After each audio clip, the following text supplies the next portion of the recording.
Mayor Prudence Ngwenya, who is the AU Director of Women, Gender and Youth Directorate. Mayor Janet Dupree, who is the coordinator of the National Accelerated Program of Action for Children in the Presidency in the Republic of South Africa. And most importantly, our host, Dr. Linda Lube-Nkomo, who is the CEO of the Nelson Mandela Children's Fund. It would be remiss not to also acknowledge a very, very important sponsor of our, who made this event possible, Mqiniso Mthembu, who is the Chief Risk Officer at the Johannesburg Stock Exchange. Welcome to our esteemed panelists, our colleagues from the media, and ladies and gentlemen, welcome once again. I will not be driving this program by myself. I will be doing it so with the inimitable conversationalist, Mema Paseka Mokwele, who will be driving the panel conversations, or at least moderating the panel conversations. We are here this morning as a gathering of frank reflections, particularly at the beginning of the National Children's Month. We know that on the 20th of November every year we celebrate it, or at least we commemorate the day as the World Children's Day.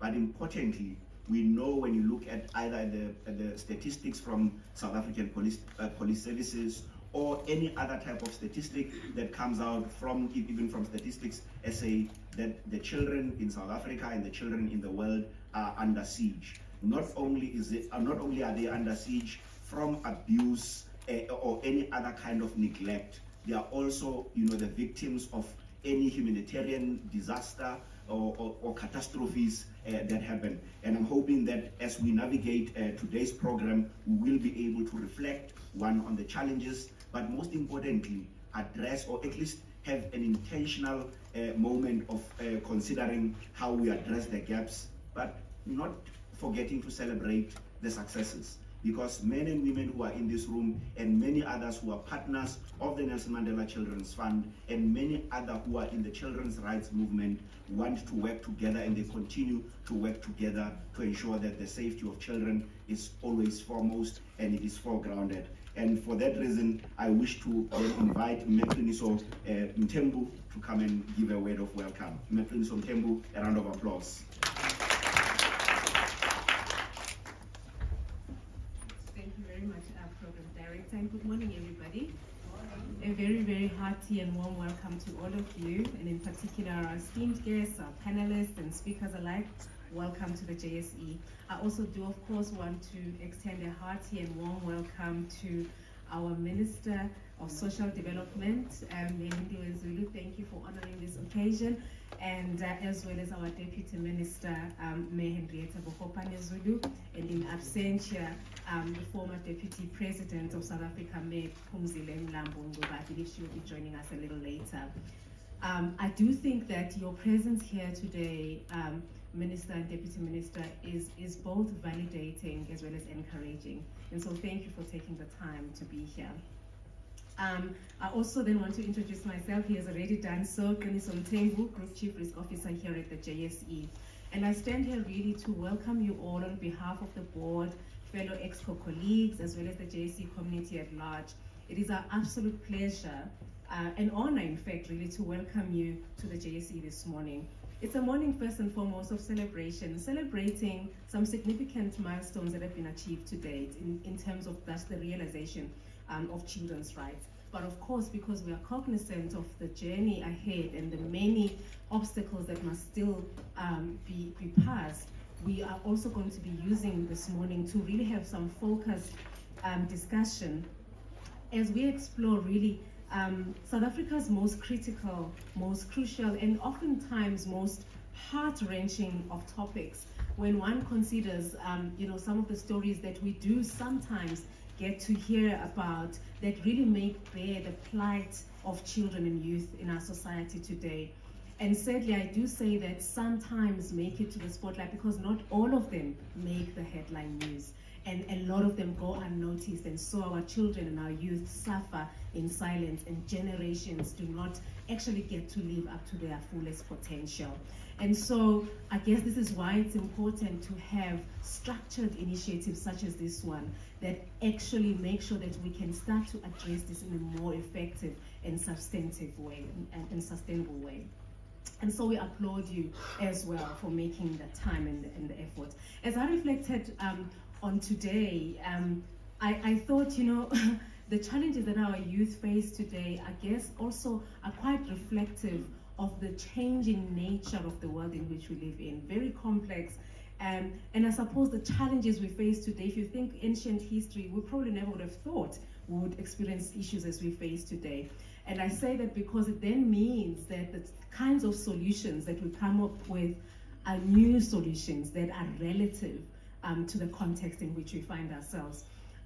Reflecting on a recent report I came across concerning the dangers children face, what comes out particularly clear is really just around the rising nature of violence.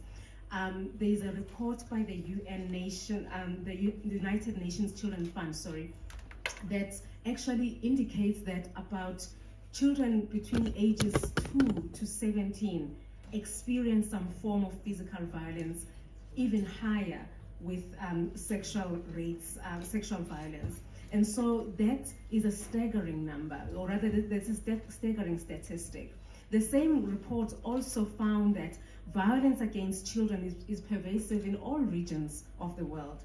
And despite great advances in driving children's rights, children who are uniquely vulnerable and defenseless are particularly susceptible to the most heinous forms of aggression and exploitation. So quite clearly, something needs to be done. And so by provoking public discourse such as this and reflecting really on experiences of children, and by facilitating increased awareness of relevant interventions that improve the quality of life of children, we can enable a generation of youth that are protected, youth that are empowered, youth that are economically resilient.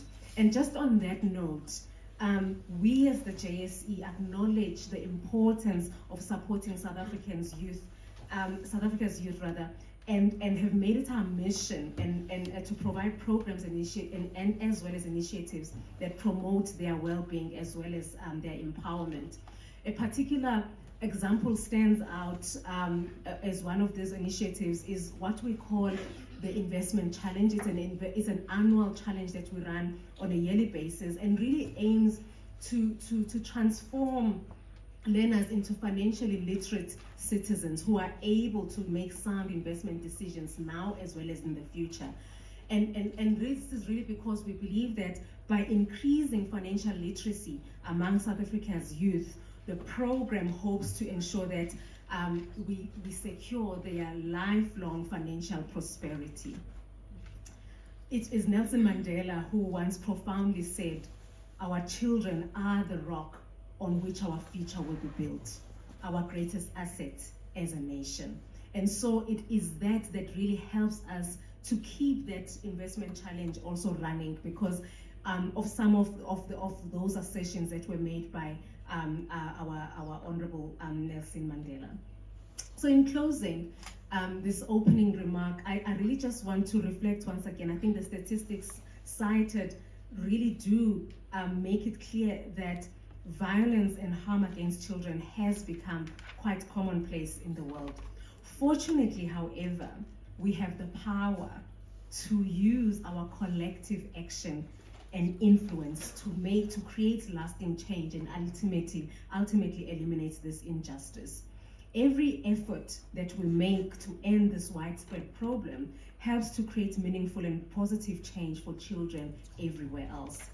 We at the JSE reaffirm our commitment to participating in discussions such as this one so that we further this cause. And so with those words, I really want to once again welcome you all and wish you fruitful engagements and deliberations throughout the course of this morning. Thank you once again, and over to you, Program Director.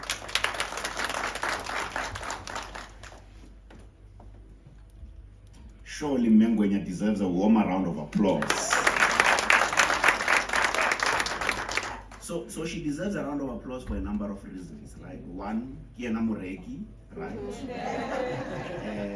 Secondly, and most importantly, when the Nelson Mandela Children's Fund is on a fundraising drive, and I'm looking at also Mungadi Brelezeli Kibidu, who's always on a fundraising drive, she knows where to come to, and you know that we can then activate. So we must treat her nicely. Occasions such as these ones provide a tempting ground for speaking for days on end.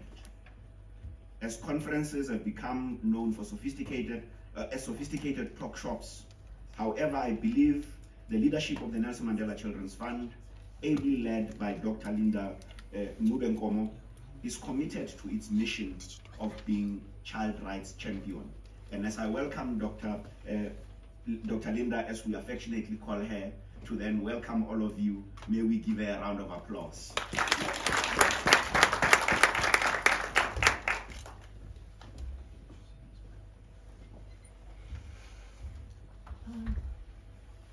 Can I stand on the protocols of the program director? I've worked for the greater part of the last 10 years with young people, and with young people there's no protocol.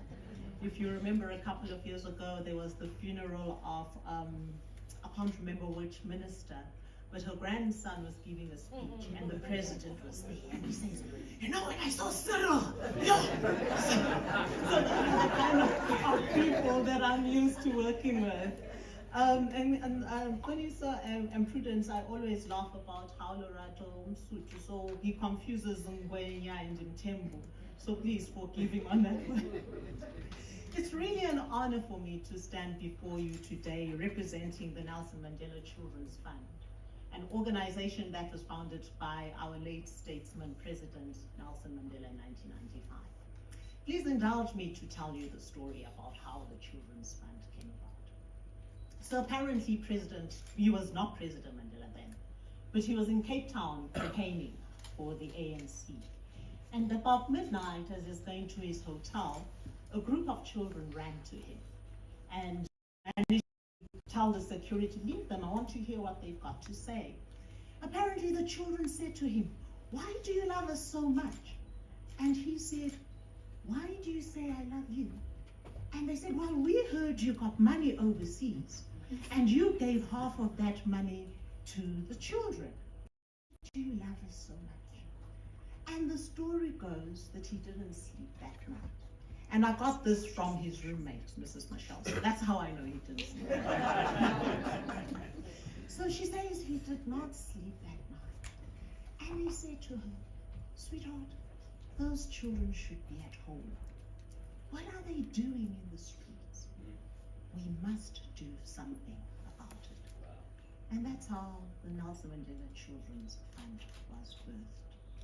And so in 1995, it then became an institution, to which he donated 1/3 of his presidential salary while he was president, and then challenged all the people he came in contact with to match or better what he did. So even as he's sleeping peacefully in the grave, children continue to be a matter the Children's Fund talks about, because he planted that seed. And one of my favorite videos of him is where a journalist says to him, so what do you think will happen to the Children's Fund when you pass away? Do you think it's going to continue to exist? And his response was, let me tell you something, today's Mom's birthday. Happy birthday to you, happy birthday to you, happy birthday dear mother, happy birthday to you.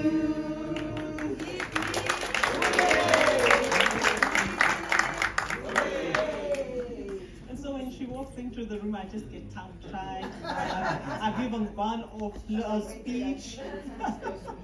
So can I thank you for taking time on your birthday? Most of us on our birthdays, we don't want to have to do anything but lie in bed. So thank you so much for joining us today on this National Children's Day. So the work that, so I was telling you the story of the video, right? That's where I stopped. So he was asked, So what do you think is going to happen with the children's fund when you pass away? Do you think that it's going with you? And you see, men and women come and go. But organizations like the Children's Fund, as long as there are good men and women in the world, the work that they do is going to continue. And so the work that we do as the Children's Fund is really cemented on the belief that every single child in South Africa deserves a happy and healthy childhood, regardless of the economic background from which they come. And this is mainstreamed in the various programs that we have. So today we gather here not only to acknowledge our collective commitment to the well-being of children, but to shine a spotlight on the vital sphere of child safety and protection. Within the programs that we have at the Fund, which include sustainable livelihoods, youth leadership, child survival, development and thriving, and then the one that we hear about today, child safety and protection, we recognize the importance of creating a secure environment for children. The significance of child safety and protection as a strategic objective of the organization and the country cannot be overstated. Without safeguards, children are vulnerable to harm, abuse. Oniso has already talked about the stats. They're vulnerable to exploitation with enduring repercussions on their physical and mental well-being, on their education, and on the ability to be the very best version of themselves. So, as the custodians of their rights, it is incumbent upon us to ensure their safety. So to this end, as the Children's Fund, we've got a dedicated program, Child Safety and Protection, that operates hand in hand with our implementing partners who work tirelessly in urban and rural communities. And we're deliberate about working with organizations that are close to the child, where the child can be found. We strive to create a protective shield around each child by applying indigenous knowledge systems and a paradigm shift towards alternative care for children who are at risk. In the last fiscal year as the Fund, we worked with our implementation partners in Limpopo, in Gauteng, and in the Western Cape to make sure that in schools and in communities, we are able to create an environment that is safe and secure for children. We are committed to exploring innovative avenues of engagement with our implementing partners, communities, and other stakeholders like yourselves who understand the importance of making sure that children are taken care of. We understand that children do not have the ability to close down the stock exchange and say, where is the money for children? We understand that children cannot close down an early development center and say, we demand better treatment. So as we turn today to this critical conversation, we need to look at the governance of children's issues in South Africa. We believe that this discourse today will prompt us to reflect deeply on the costs that are incurred by unchecked violence against children. The selection of speakers today was guided by a deliberate effort to harness the power of diverse perspectives. Today we've brought into the room mavericks in the child safety and protection space, and we're hoping that we're going to have a situation where unconventional and innovative viewpoints can converge, where we can foster the potential for creative and practical solutions to complex issues. Each speaker was chosen for their unique insights, their experiences, and their specific expertise in specific areas of child safety and protection. We want to facilitate the sharing of valuable knowledge and promote collaboration towards a more comprehensive approach to the challenges that we face together with our children. We hope that we'll be able to leverage on the work that has been done by Mavericks that are adept at challenging established norms and pushing boundaries. And by coming together, that we can collectively challenge and disrupt the harmful practices or systems that can be hindering child safety and protection. A couple of months ago, we wrote an article on corporal punishment, and South Africa phoned and told me to stop being woke. They're going to beat up their children because they are the parents. And if I don't want them beating up their children, then I must come and get the children. And they said government doesn't pay for the children to be fed, but government doesn't pay for the housing of my child, so I will do what I want with my child. And so we need to be equipping South Africa with a toolbox of how to do things differently. Because it's one thing to say, don't use violence as a form of discipline, but I need to be able to say, what are the alternatives? And there are alternatives. We just need to be spending time talking about those alternatives. So in this vein, we look into our esteemed guests today, hoping that their approaches, techniques, and practices will guide us in contemplating the profound impact it will have in the context of South Africa, a nation that's already grappling with alarming rates of gender-based violence that inevitably affects children and youth. Hashtag Stronger Together is not just about the Bokke having to beat New Zealand. It's about what we need to do to make sure that we can turn the tide around in terms of child safety and protection in South Africa. We're immensely grateful to you, our esteemed audience, for making the time to come and spend this morning in us, engaging in this program, which forms part of our 22 to 2027 strategy as an organization, the Legacy in Action. And we are looking at intensifying the interventions of the work that we do. This event will become an annual event on the calendar of the fund. And we want to ensure that we remain accountable to the strategy and its purpose of entrenching our role as the Children's Fund to enabling convening child rights activists such as yourself, to enable meaningful engagement across the sector, to strengthen collaboration with critical stakeholders, and enable engagement not only at a national level as it pertains to the rights of children, but further generating dialogue and knowledge which can augment regional and international mechanism work through bodies such as the AU and the UN, whom the fund, through its engagement with CRISA and others, are linking to the work that is being done in the Office of the Rights of the Child. Finally, we're quite excited to announce that as the fund, we are wanting to host the second African Children's Summit in 2024.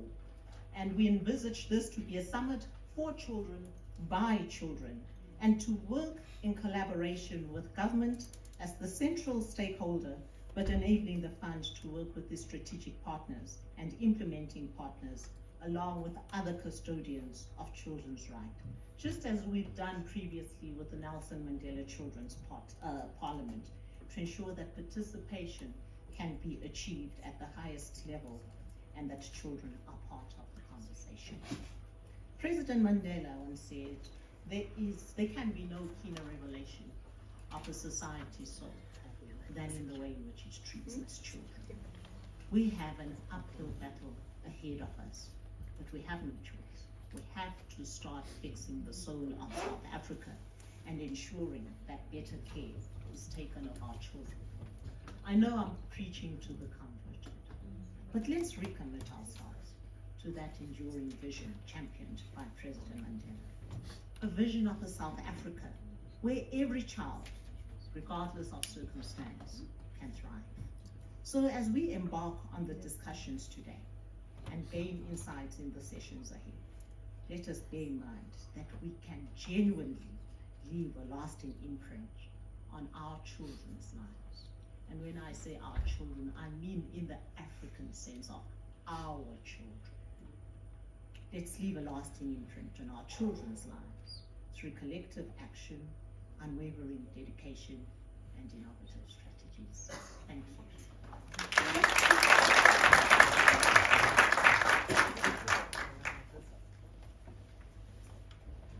Thank you so much, Dr. Linda. I suspect that announcement she made about hosting the African Children's Dialogue deserves a warm round of applause. I do not want you to leave this room calling me program director, as I'm going to be referred to throughout the day. My name is Lorato Tsinkeng. I am a young man from Taung, and I'm ably managing time today. And welcome. As we were walking in, Dr. Linda was using an anecdote about how a young man at an event with the president had referred to the president as Cyril. And I suspect if that young man was here today and was not singing the happy birthday song the way Dr. Linda did, it would have gone something like this. Go shorty, it's your birthday. We're gonna party like it's your birthday.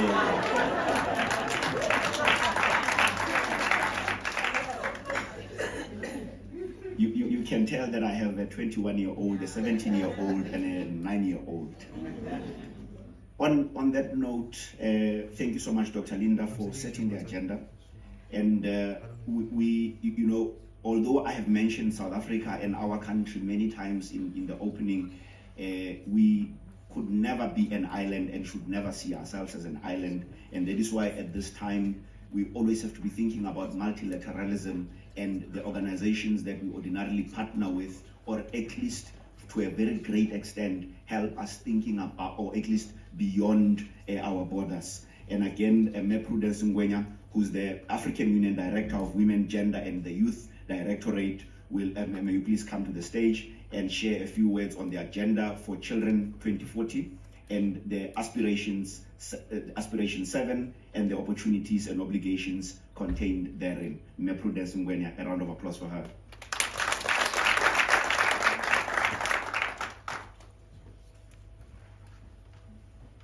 Thank you very much, Program Director. I cannot pronounce your name, but I'll get around to doing it. Let me start a little bit different. All protocol to be observed, but special greetings to the Honorable Minister. And specifically, happy birthday. Go shorty, it's your birthday. Thank you very much, Mage Phumzile, for being here. Very coincidence, I'm going to say this in this room.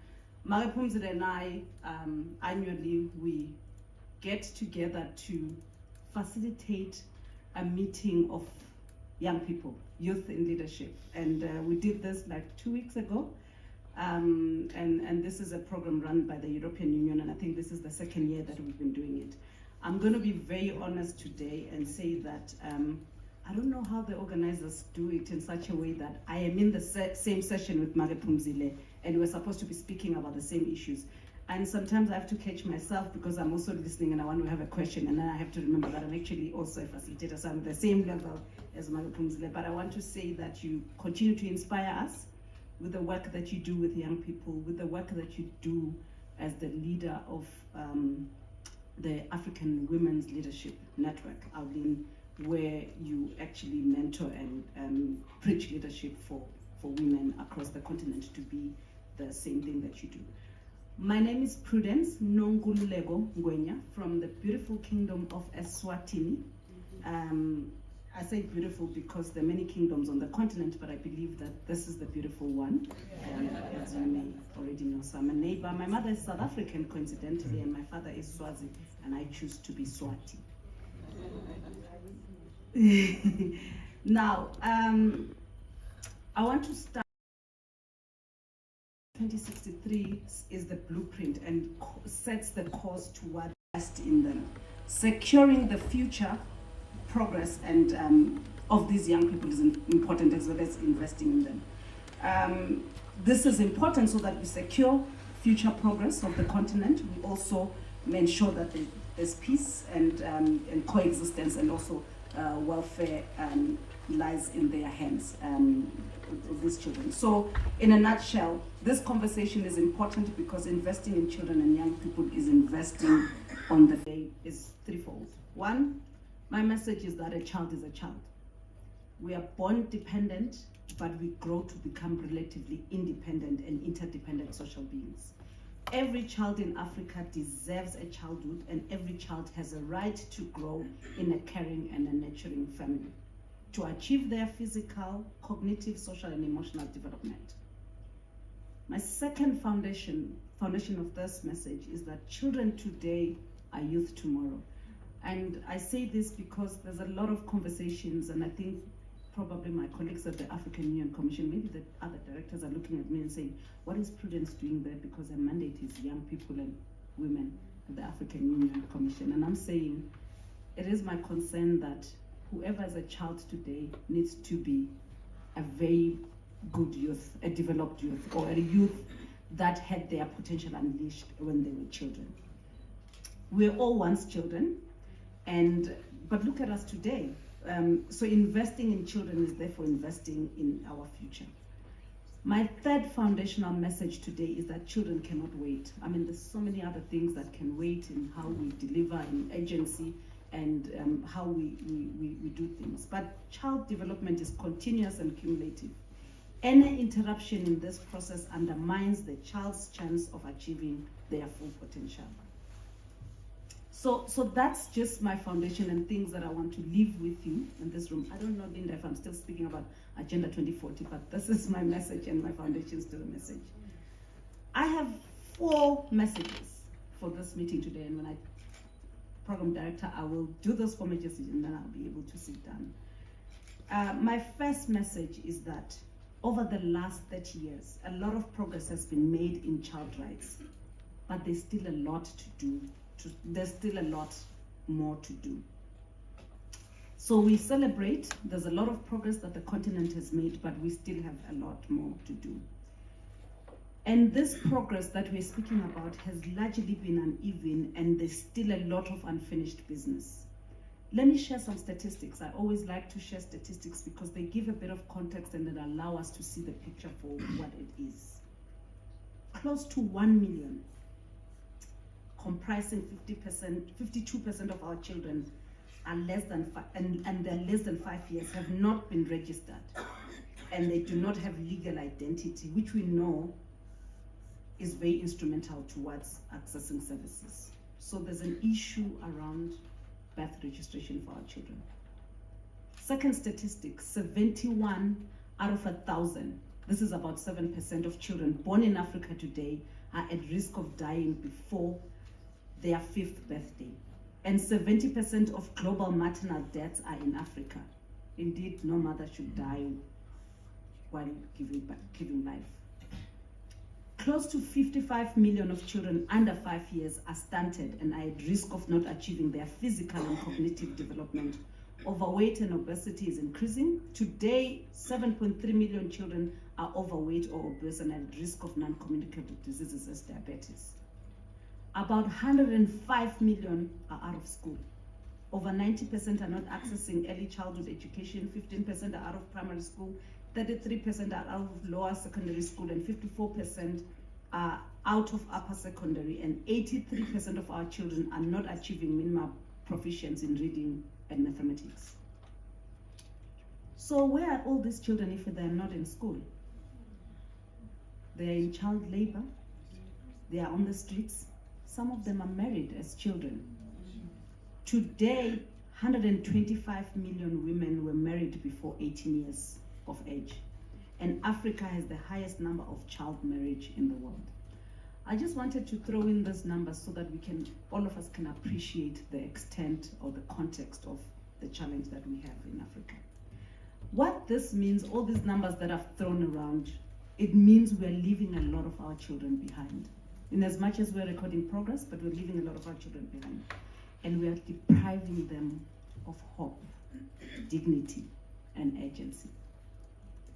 So I hope this changes the way that we're going to move when we leave this meeting today.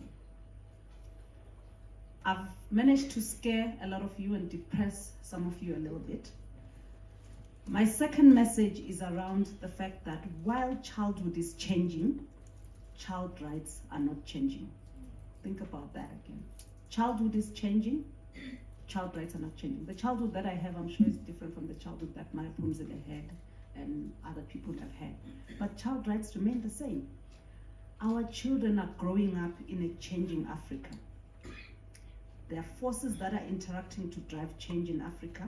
And for ease of reference, let me refer to these forces as 5 C's. Child population is the first C.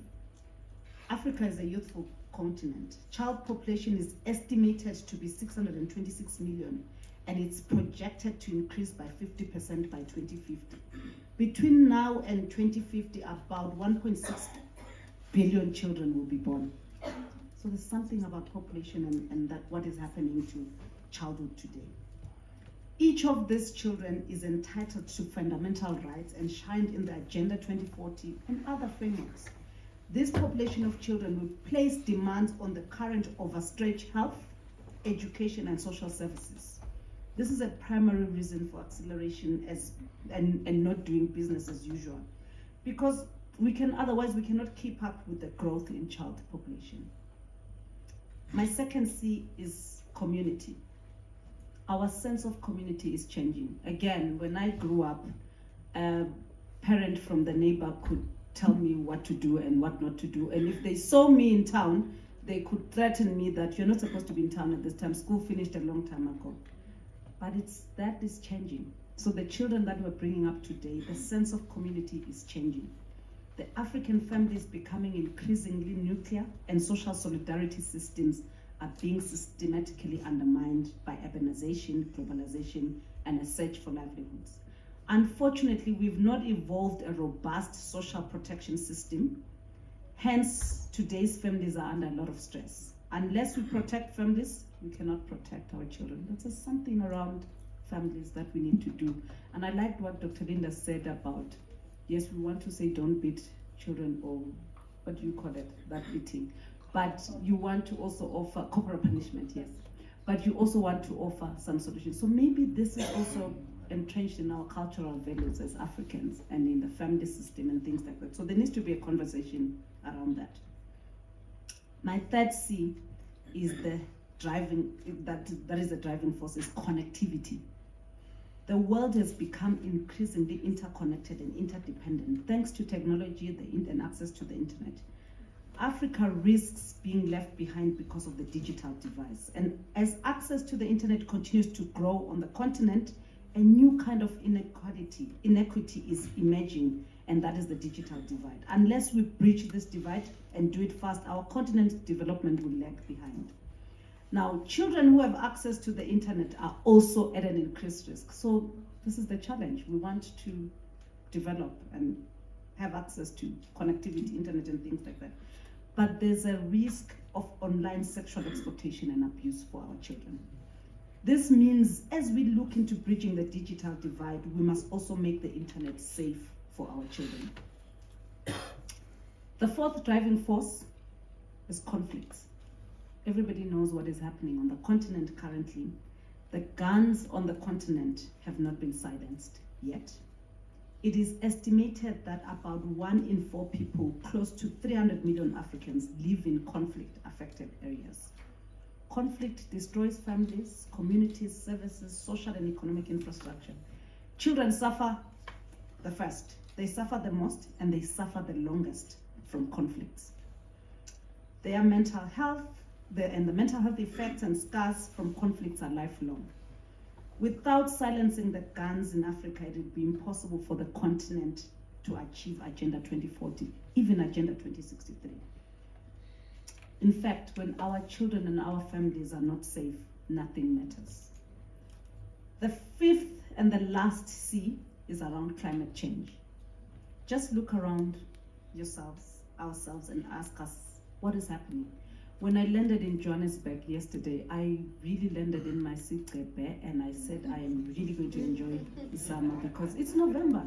And I said, I escaped Addis and I said, I'm going home and I'm going to enjoy. I was appalled. Look at all of us around the room and how we're dressed. What is happening? Why is it so cold in November? Look at the trees, look at the forests, look at the rivers. Brick and mortar development is a norm on our continent, but children are the most vulnerable to these changes. The quality of air we breathe, they will be breathing is different. The water they drink, the food we eat. There's just a lot that is happening with the climate change. And failure to address climate change will worsen the prevalence of poverty, diseases, deprivation, and it will land on the children. So those are my 5 C's.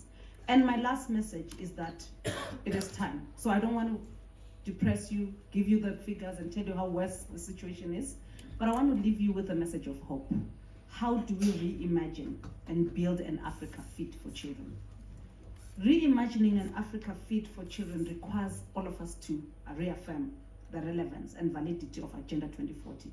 I think Dr. Linda, you said we need to recommit, or it was you, Ma Ntembu, but somebody said we need to recommit. It's a time to focus our efforts on key accelerators and game changers. So what are some of the things that we should do as game changers that are going to begin to change the wheel for our children on the continent? I will conclude my last message with some of the things that I think we can do differently. One is increased investments and close the huge financial gap in social sectors. We need to spend more in Africa, we need to spend better, we need to spend wisely. Second, we need stronger child-friendly institutions to accelerate child rights implementation. This includes stronger health, stronger education, social protection systems, stronger planning, budgeting, reporting systems, and oversight by Parliament. Thirdly, we need innovations. Without innovation, Africa cannot catch up to address the growing child rights deficit. We need scale, we need speed, we need sustainability. We need to think of ways of taking innovations and good practices to scale. The last thing is focus on implementation. Policies are not good enough, frameworks are not good enough. So we need, all of us, we need to do one thing and do it right, and do it well for children. And if we do that, Africa will be different for our children. The journey to reimagine and rebuild an Africa fit for children requires leveraging our individual agencies. It starts with all of us. At the personal level, as Prudence, as Nongulego, what am I going to do different?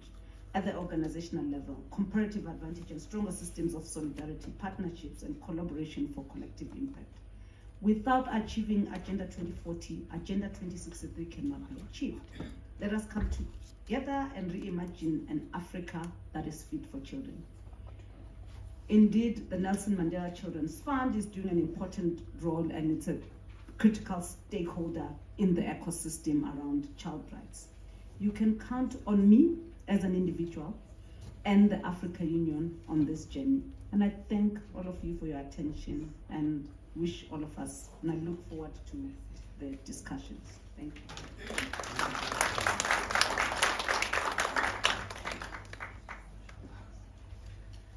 Another round of applause from Prudence. I suspect we're doing well for time, and you then took some liberties, but we will allow you because I guess you are representing 54 plus 1. Therefore, you are forgiven. And on that note of Africa Fit for Children, our hashtag for today is hashtag A South Africa Fit for Children. The second one, importantly, because we are at the JSE, we can never be here and not talk money, is hashtag Give Like They Are Yours. So let me remind you again, hashtag Give Like They Are Yours. When you were standing at the tables, you saw there were table tents where you could, either QR code or even see the account details where you are able to contribute. And the second hashtag is South Africa Fit for Children. And our next speaker will be an international child expert, Mayor Janet Dupree. Please come to the fore. A warm welcome of applause.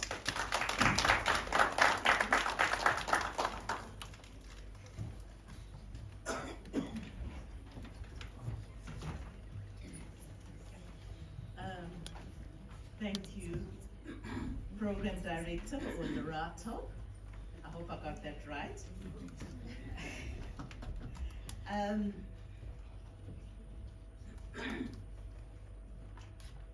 I'm not too sure whether I'm an international person.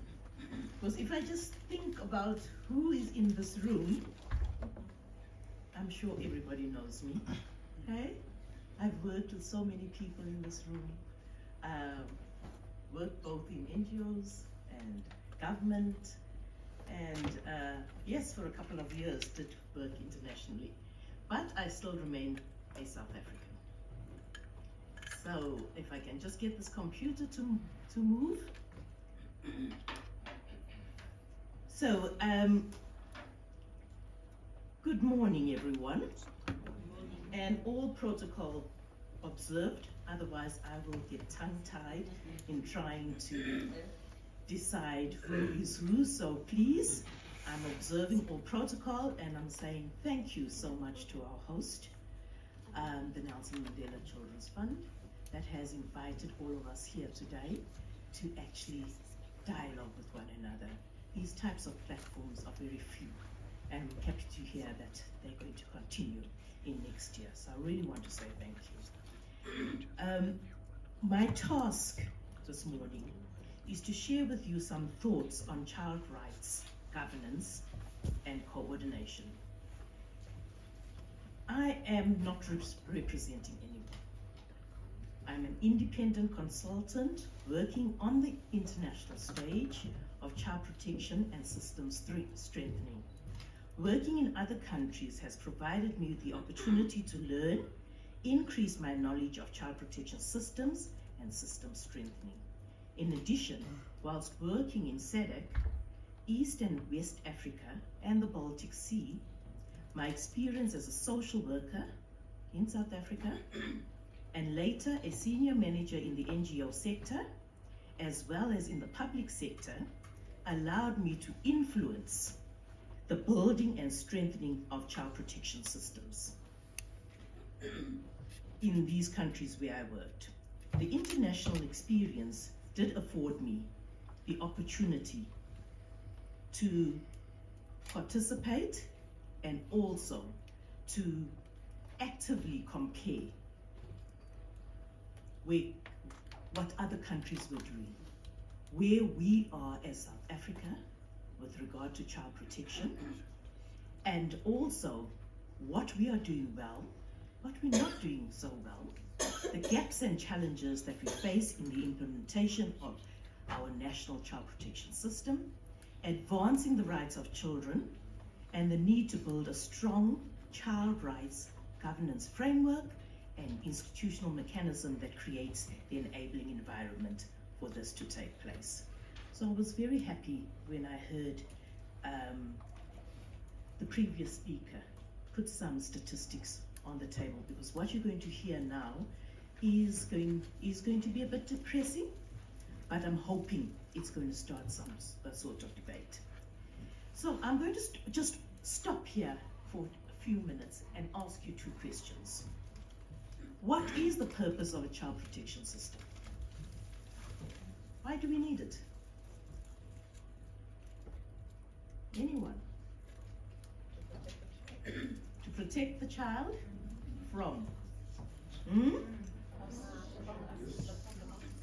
abuse, from us as adults, exploitation, what else? Neglect, trafficking, and previous speakers spoke about child marriages and so forth and so forth. The next question is, how would you describe our child protection system in South Africa?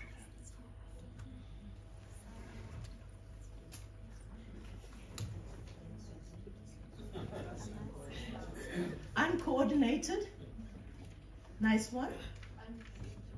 Unpredictable,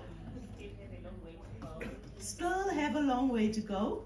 Ineffective, I heard. What else?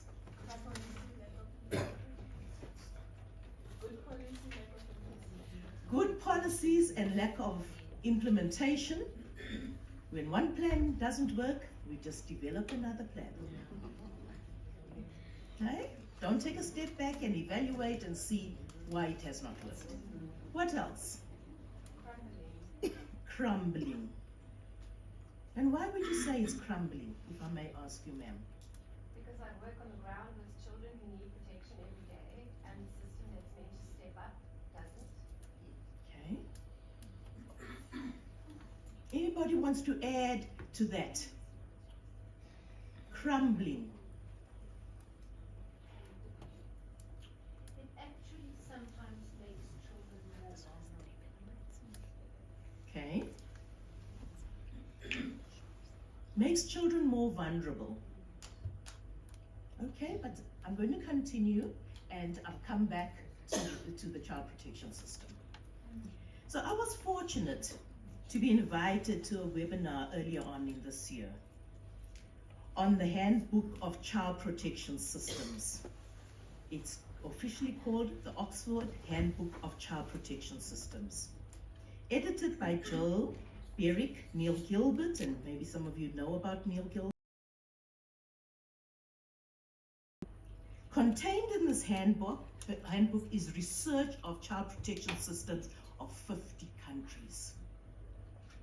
From developing countries to developed and mature countries. And in it included a typology of child protection systems.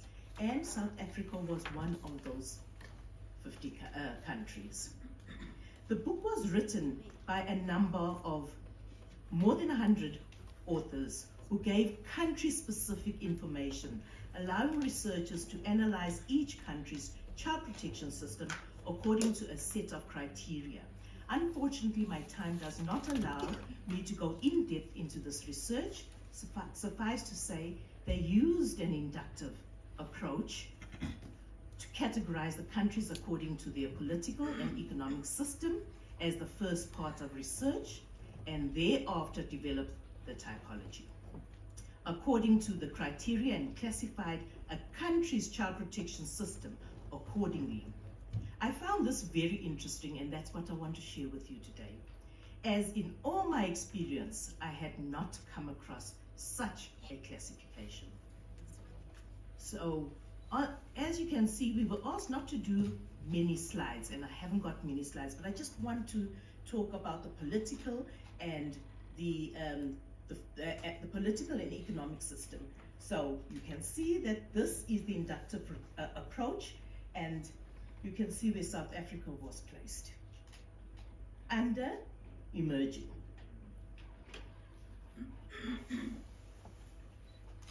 That is the nascent approach.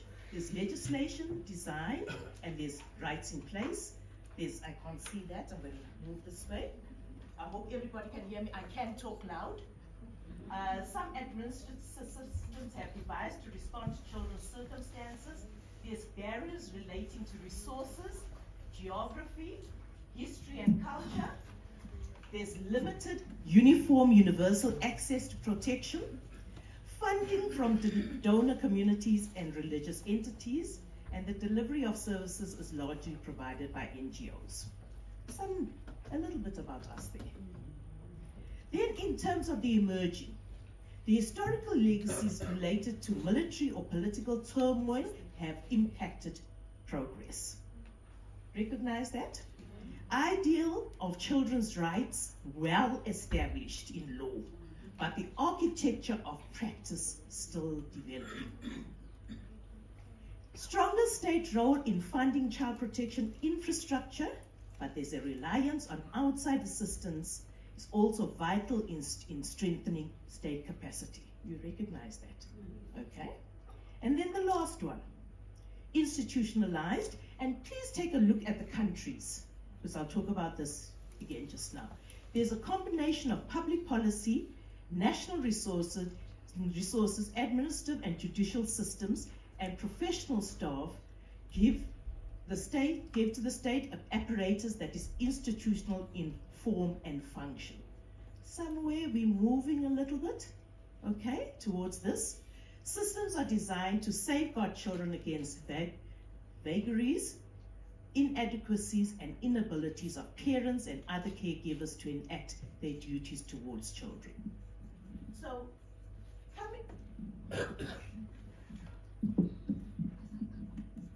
coming back to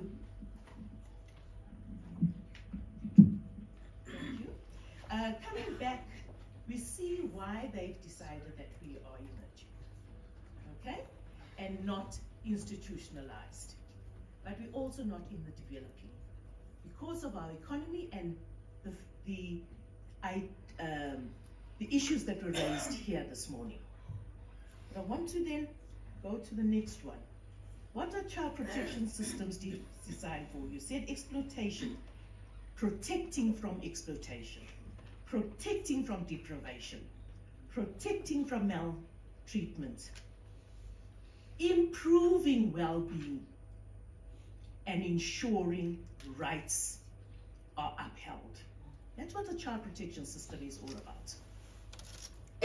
So we can see the bottom three is protection from, whereas the outer two circles is improving, because if you protect children from exploitation, deprivation, and maltreatment, there should be a result.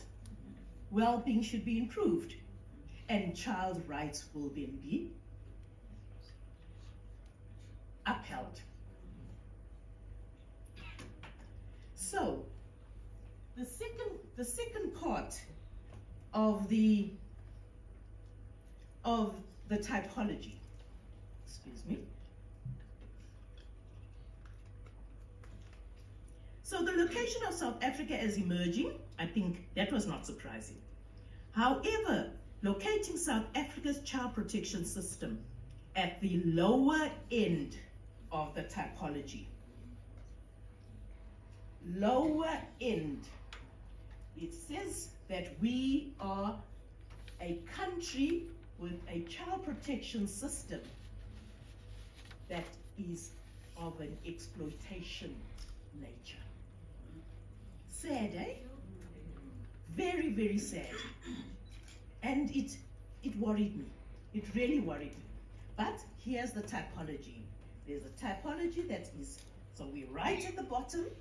There's a child deprivation protector system, which only looks at deprivation.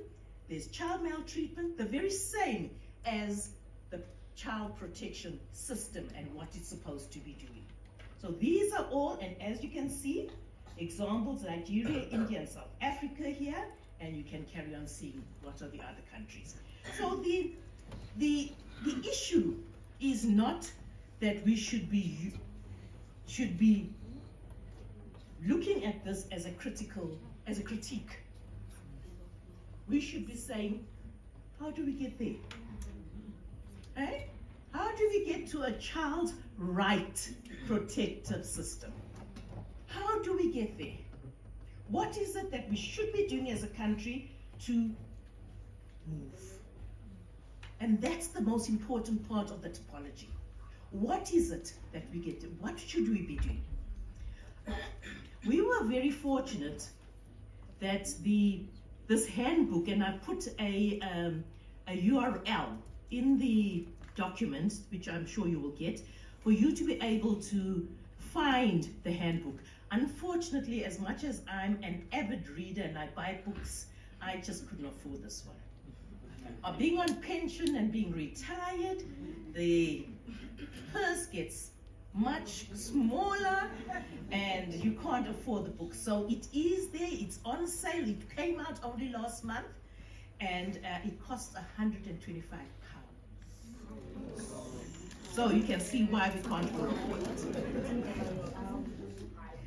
But you know, working for an international company, there's we knew one of the authors, Merit Skivenes, and she gave us a presentation. I used to work for an international company as a senior associate called Maestral International.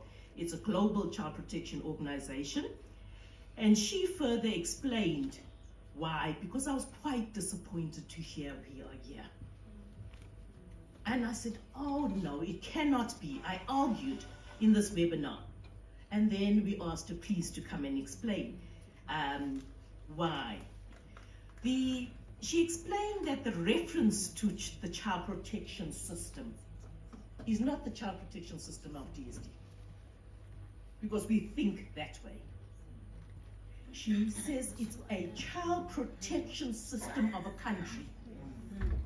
And we haven't got a child protection system of a country. We don't have that. And we're constantly saying, DSD, your child protection system is not working. And that is not true. Because all mandate holders are responsible for the realization of children's rights. So it's not one department. It's all the departments, because where do rights? We are rights. It's a right to education, it's a right to nutrition, it's a right to everything, everything. We've got our rights in our constitution. So we need in order to be able to respond, we need a child rights governance framework. Do we have it? Oh, wonderful. Wonderful. Because if we do not have that framework, then we need to be able to, or if we do have it, it cannot gather dust. Because this is why our children are in the situation that they are in. Why is it that all the stakeholders are not making use of that governance framework? So a child exploitative child protection system means that vulnerable children are easily targeted for exploitation. Such as, ma'am, UN spoke about and gave us the figures: child labor, child trafficking, high percentage of street children, and the continued incidence of child marriage, domestic violence, and violence against children, and I can carry on with all those things. In addition, our response as a country is not coordinated. Didn't you say that right in the beginning? Beg your pardon? 5 minutes. Okay. Each department working on delivering on their mandate with an absence of a child rights governance paradigm and mechanism that would harness the efforts of all actors. Those in the state who hold the mandate for the realization of child's rights, non-actors such as the NGOs, funders, the private sector, and media, most importantly, the child, his and her family, and the community that they live in. Furthermore, the system needs to strengthen child protection and localize it. And where not apparent, the child and where the child lives. We don't have the child protection system that is right at local level. Responses to challenges are based mostly on secondary rather than primary prevention. So, how do we continue? What is it that we should be doing? Okay, what is it that we should be looking at? Firstly,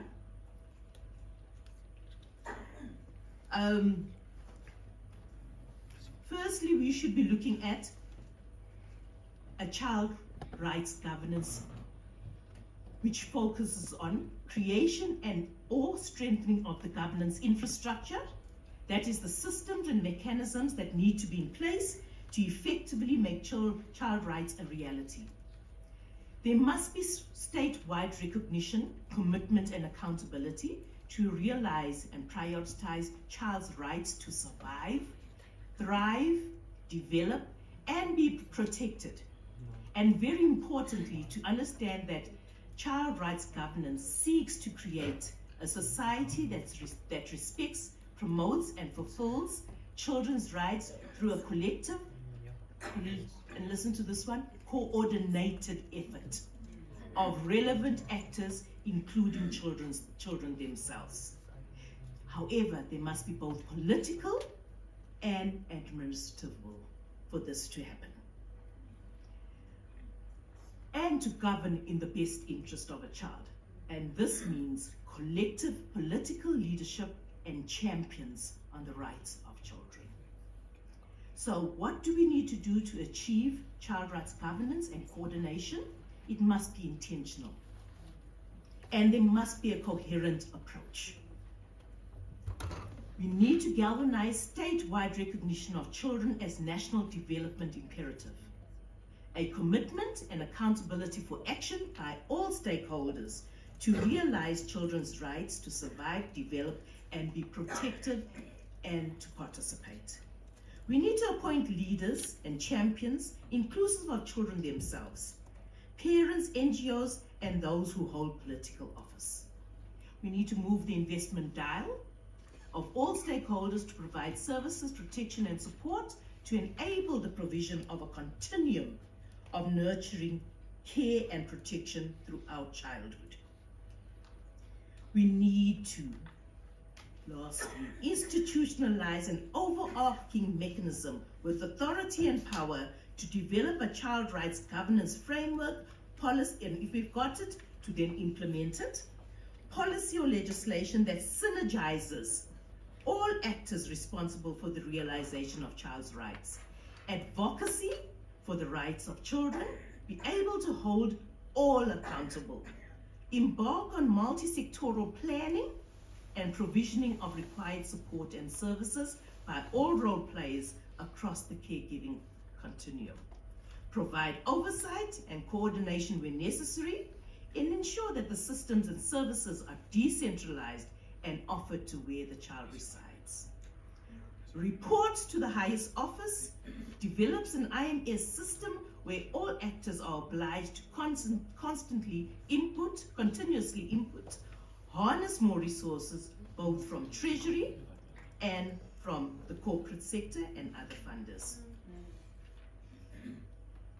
In conclusion, it is only when we as a country adopt a coherent child rights governance philosophy first. We have to think that child rights are indivisible.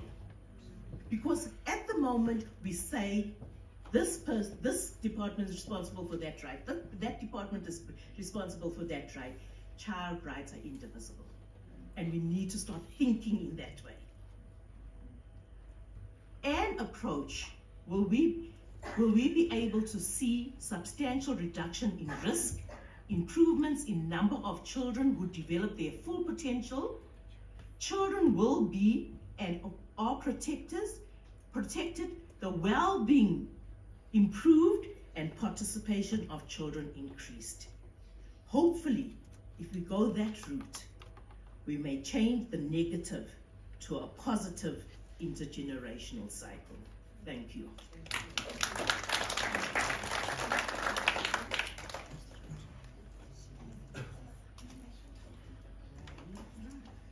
Another round of applause for Mom Janet. I suspect a lot of you are watching the clock because we started at least about 35 minutes late, and some of the speeches have been taking a little bit longer. And I'm going to ask, and I know it's a very difficult thing to ask political leaders to shave off a little bit of time, and I'll try and negotiate. I will try and negotiate that Ma'am Hendretta Bokopane Zulu, who will be our next speaker to deliver her address, take to the podium, and may we please welcome her with a warm round of applause.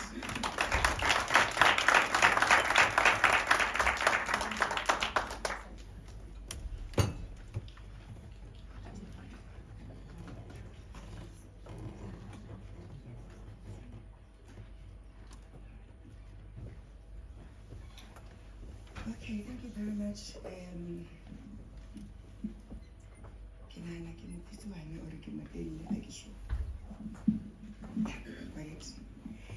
Thank you very much, Program Director. Definitely, I'll save you a bit of time. Let me acknowledge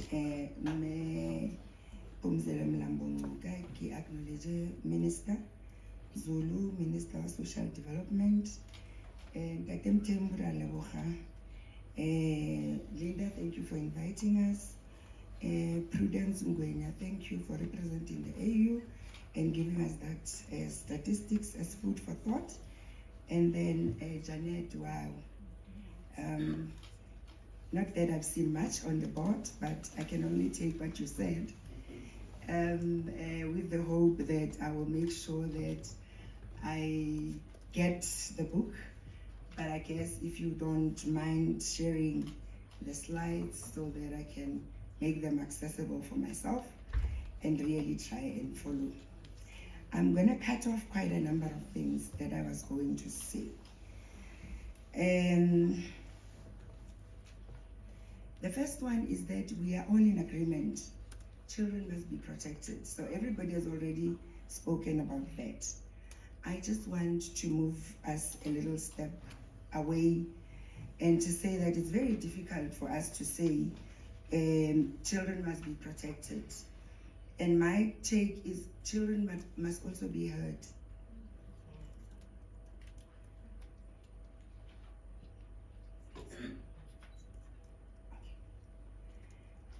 You cannot protect children when you can't see or hear them, because it doesn't really matter. As I said, that South Africa does have a strategy. The only problem is the actual implementation of the strategy and the different people actually doing that which they have promised. Now, in ensuring that, as per what the Convention on the Rights of the Child prescribes to us, as well as the African Union Convention on the Rights and the Welfare of the African Child, as member states, we are encouraged, and we are actually not encouraged. We are told, because we agreed ourselves, that we are going to involve children in decision making that affects them. Now, if we are going to engage children in decision making that affects them, the question then remains, we are aiding children that are in what kind of environment? Am I in an environment where I'm able to be heard or seen?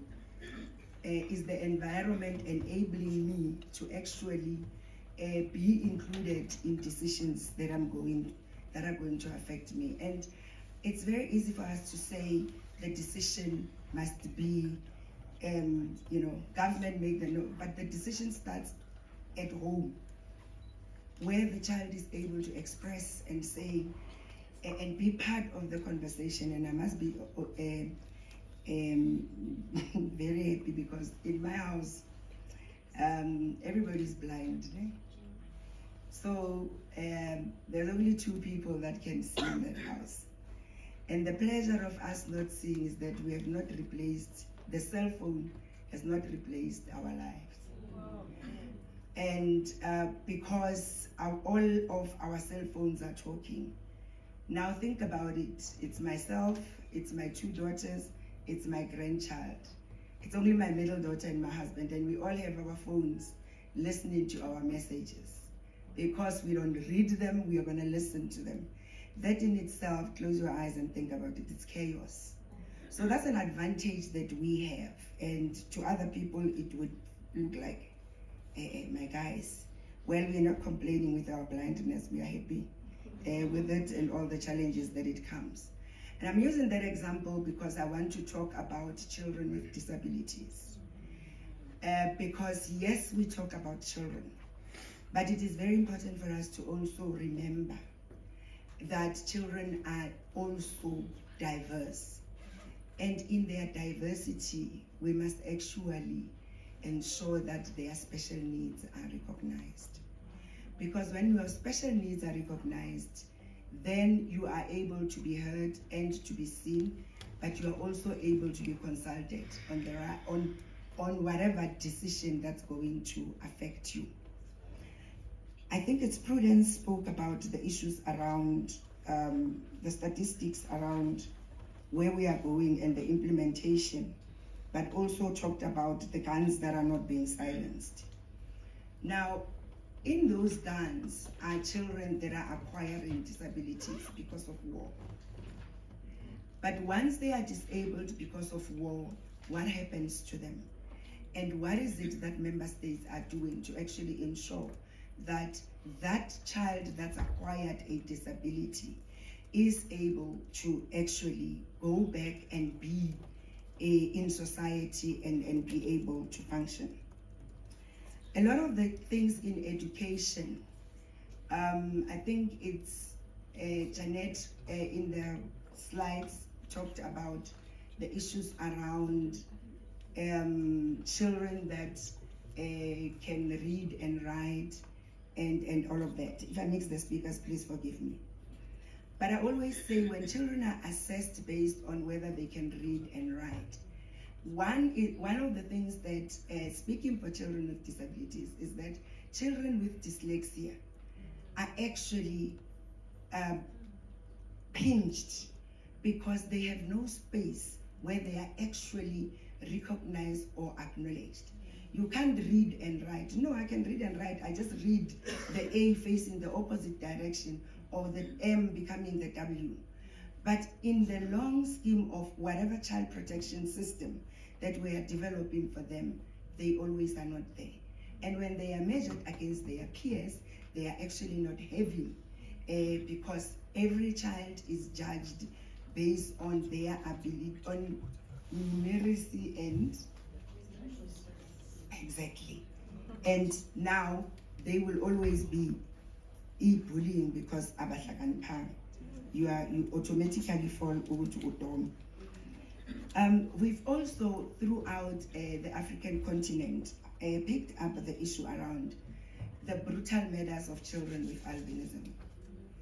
And if I listened well, even in what Janet was saying, that doesn't come up. But actually, they have nowhere to go. And when you count children that actually have a disability, and you start in the disability, you go straight into different breakdowns. You realize that children with albinism, one, their eyes makes them blind, but their albinism makes them a target for all of us. Quick reach, whatever. So they become dropouts. Their families, in a way of protection, hides them in their bedrooms because the intention is not to abuse them. And when you look at the different systems and from the different speakers, that aspect when we talk about child protection doesn't come through because it actually, this child will never leave the room. This child is at risk just to go to the shop. The chances of that child coming back in the African continent are actually like 5%. Deaf children are unable to express themselves, but we appreciate the South African government because we've managed to amend the constitution to make sign language the 12th language, and we remain committed to ensuring that children. I've already spoken about blind children. I used my own family. If we don't want blindness in our family, as girls, we must all go sterilized. That's the only way because it's genetic. So we don't have. I'd like to also just remind us that we do have children in shelters. And what is said is that they are relevant the day they are put in the shelter, but all of us then move on. And in those shelters, you look at children in conflict with the law. I mean, we were doing our child and youth care workers visits, and there was a 11-year-old girl. Oh my guy, why are you in here for? No, I killed my friend. You killed your friend, why? Because she took my boyfriend. Now I'm sitting there and I'm thinking, my guy, you are only 11, eh? How do you kill? But that is where we are in terms of when we talk about child protection. So Riasia and the many other different aspects, and including our governance, continue to tell us that we need people that are going to be able. What are some of the programs? I only highlighted. I'm trying to save time, so I'm kind of like scrambling a little. One of the things that I would like us in every mechanism, South Africa is among the best, the Children's Act is among the most progressive in the world. And with the recent amendments, it's actually even more comprehensive than what it was. Now the challenge comes to let's implement it. Let's give life to the Children's Act. Because with the Children's Act, it says there needs to be a governance structure, it says there needs to be a reporting aspect, it says that you need to have the National Child Protection Register, and it's there, and it prescribes exactly what must happen. In response to some of the issues, let me also indicate that the abuse of alcohol by children, it's scary. But what makes it more scary, as somebody that works with children every day, our programs to deal with children in relation to alcohol used to be outside. Through our program CHOMI, which talks to 10 to 14-year-olds, girls and boys, just that example, we have reached more than 3 million children in the past 2 years as the Department of Social Development that have participated in CHOMI as a behavioral change program.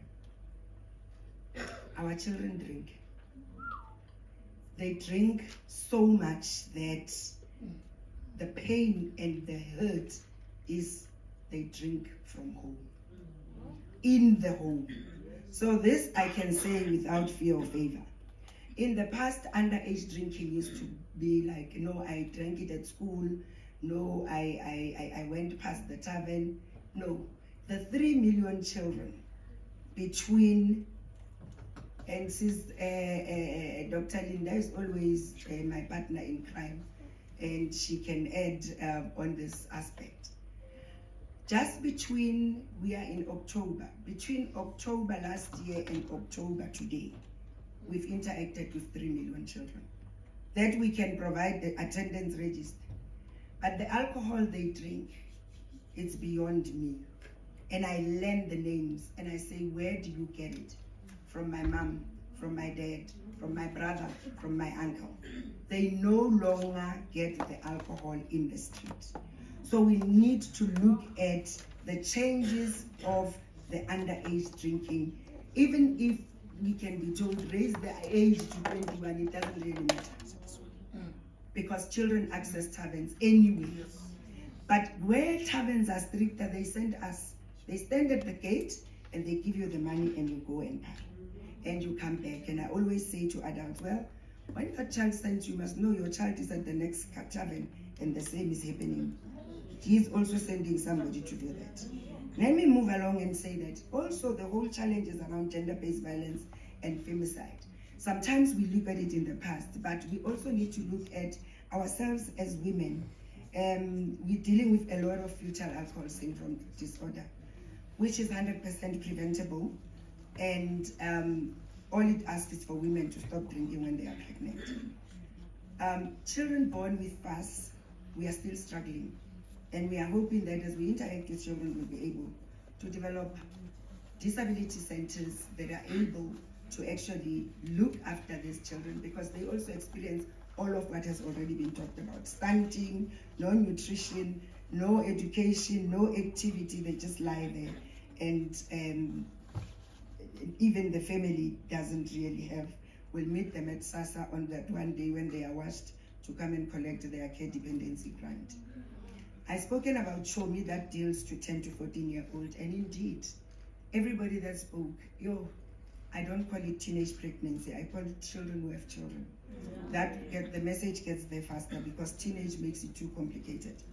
The figures of South Africa in terms of 10 to 14-year-old girls that have, it's too much, I don't even want to talk about how many, so I'll pretend I didn't see the number. But it is not funny anymore. But what makes it difficult is that then as social development, we do what we need to do and hand over, but then the justice system needs to actually prosecute through statutory rape. I don't want to lie, we're not doing that exceptionally well. We're doing our parts as social development. We just need the justice system to actually respond as fast as it should. We've got a program, Ditsala, which is 6 to 9-year-old girls and boys. Well, CHOMI says, invest in my future, protect me today. That's what those kids are saying. Ditsala is the children's shield. And all of these programs are in the background of enabling children to actually define the South Africa they want to live in, but to give us feedback on whether our programs work, the education system, health, etc., etc. We launched the program, then we've got Young YOLO that deals with 15 to 18-year-old, and obviously we've got YOLO that deals with 19 to 24-year-old. And these programs are separated so that we are able to actually deal with age-appropriate matters. And this is where children and young people are able to actually tell us. We used to have YOLO where we've combined 15 to 24-year-old, and we split it. That's why we call it Young YOLO. We're still looking for a name from the owners, because we always believe that a 15-year-old and a 24-year-old have nothing in common. So putting them together in one program is not going to assist. We've relaunched our Family Matters program. As one of the speakers talked about, the family, the South African family is not only becoming nuclear, Gertrude, it falls apart. Even that nuclear is not there anymore. The family structure has completely collapsed. And in the collapse, it doesn't matter how many laws, strategies, it doesn't drugs. It's a story for another day. But what I can say is that the youngest addict that we have treated as DSD in our drug rehab facilities, they are not alone. Social Development had in the past 5 years to build 2 treatment centers that focuses on children. And the youngest addicts, I didn't say addict because they're not one, is 3 years old. Oh. Think about it. Thank you very much.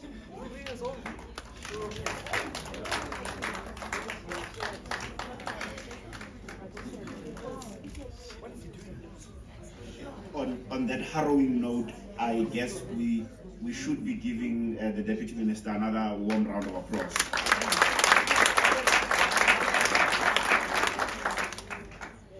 Deputy Minister, the round of applause is for, we appreciate Prudence for helping us with the stats, but what you've done is that you've humanized and brought it closer to home, and we appreciate that. But also the round of applause is that you were supposed to speak for 20 minutes, you saved us 40 seconds.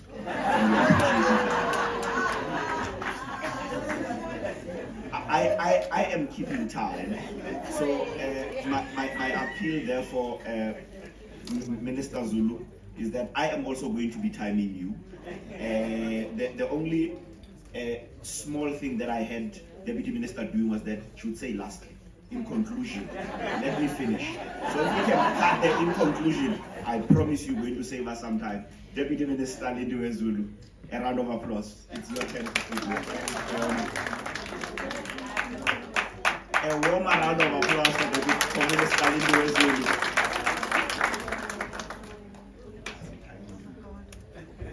Thank you very much. It's really a pleasure for me to be here. Let me say all protocol observed, but there's a birthday girl in the house.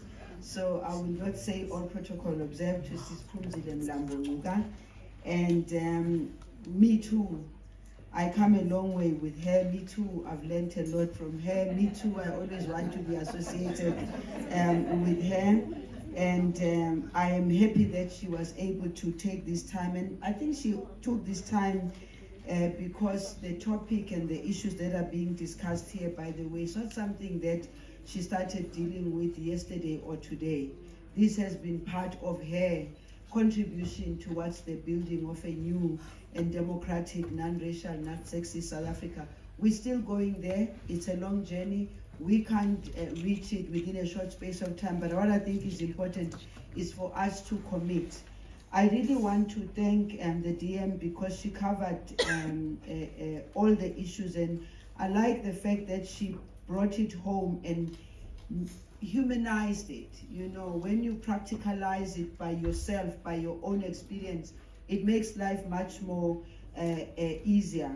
Mine here is to really to thank the Nelson Mandela Foundation first and foremost, but also to thank the Johannesburg Stock Exchange. Hey, yeah, Ceci.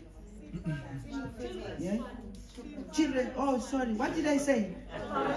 Oh sorry. Sorry, I said foundation instead of the children. Yes, You know, it's all about Nelson Mandela and what he stood for. And he stood for all these things in different levels. He stood for it in the liberation struggle to make sure that we have the South Africa we have today.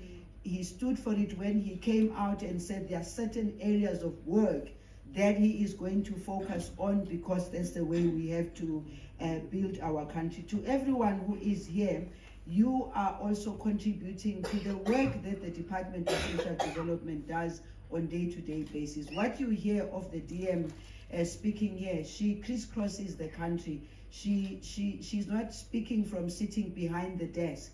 If there's one thing I can tell you about, she speaks about her engagement on day-to-day basis, whether it is with social workers, whether it's with communities, whether it's with traditional leaders and all. That's what she does, and I feel very comfortable from that point of view because I know I've got a deputy minister that's speaking from practical on the ground. When I'm in parliament, when I'm in cabinet, when I'm wherever, I always let somewhere along the line the DM is there. I also would like to really call upon us from the African Union's point of view and the things that we have to do collectively as Africans, because the children that we are talking about, it's not just the children of South Africa, it is the children of the entire African continent. We cannot isolate ourselves as South Africa.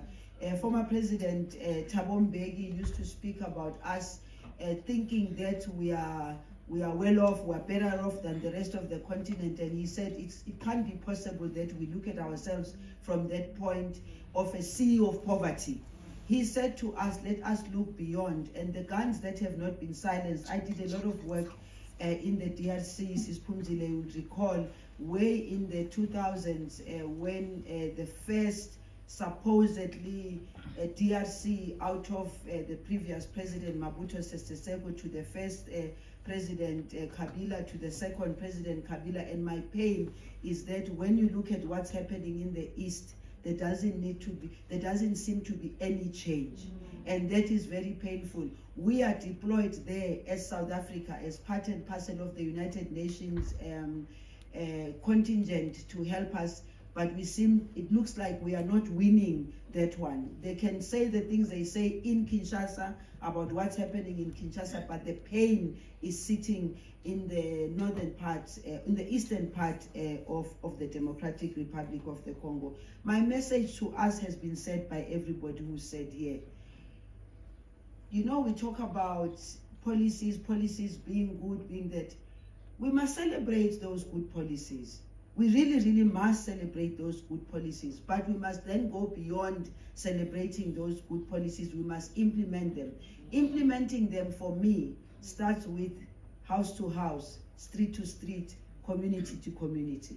We are the cream of the crop because we are here, we are privileged. Even for our children, we are better off in comparison. Let us spare a thought for those mothers and fathers and grandmothers and all grandparents who depend on nothing but the social grant that is given them by the government that is caring for that. That's not adequate.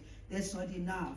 Let us collectively find a way of making sure that we make the change. It's about creating a conducive environment for those that have the children. But for me, the issue of children having children is about us as parents, as grandparents and all, doing something individually, because we can talk about the collective, but if we don't do anything individually, starting from the people that live around us, we'll never be able to get anywhere. So mine is to thank you for giving us this opportunity. I think the Deputy Minister has really covered in the main the programs that belong to the Department of Social Development. What I'd like to say lastly in closing, I have a small program. I have a small program that is called Introducing Social Grant Recipients to Their Future. This morning we went, the DM was also there, celebrating Amabogo Bogo, and I spoke to some of them and I said to them, we have this program. Can you also participate in this program so that the younger people, those who are growing and being supported through grants, can they also be introduced to their future through yourselves? And some of them said, we'd love to do that. So let's say viva to Amabogo Bogo. but let's also say viva to all other sporting codes that are actually happening as it is now. There's cricket, there's Banyana, there's a winning streak that is happening in South Africa. Can we extend that winning streak not only to sports, can we extend that winning streak to almost everything that we do as South Africans? Thank you. There are children in Palestine. There are children who are being killed day in, day out. The numbers don't seem to matter anymore.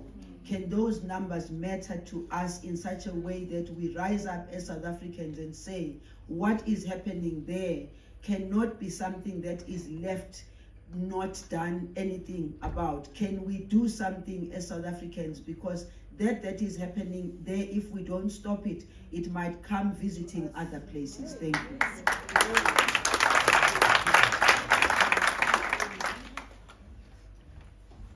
I have newfound respect for political leaders. She did it in 7 minutes and 1 second. A round of applause for Mam Ndlozi. Mam Phumzile, as you're about to ascend the stage, earlier I had raised that occasions such as these provide a tempting ground for speaking for days on end. In fact, Professor Somadoda Fikeni, who's the commissioner at the Public Service Commission, often says that South Africa is an over-talked, over-conferenced, over-workshopped, and over everything that you can imagine as it comes to dialogue, but under-do us.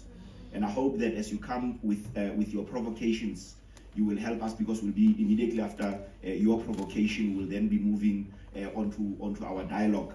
Your provocations will get us to, there are a number of things that were coming through the reflections. One, a systems approach, and we know that there's a huge lamentation around how South Africa is not, doing things in a systematic way. Secondly, and most importantly, which Dr. Linda started with, around collaboration, but most importantly, recognizing that we are the problem. The children are not the problem. Yeah. So Mam Phumzile, it is your turn to share your provocations. A round of applause for Mam Phumzile.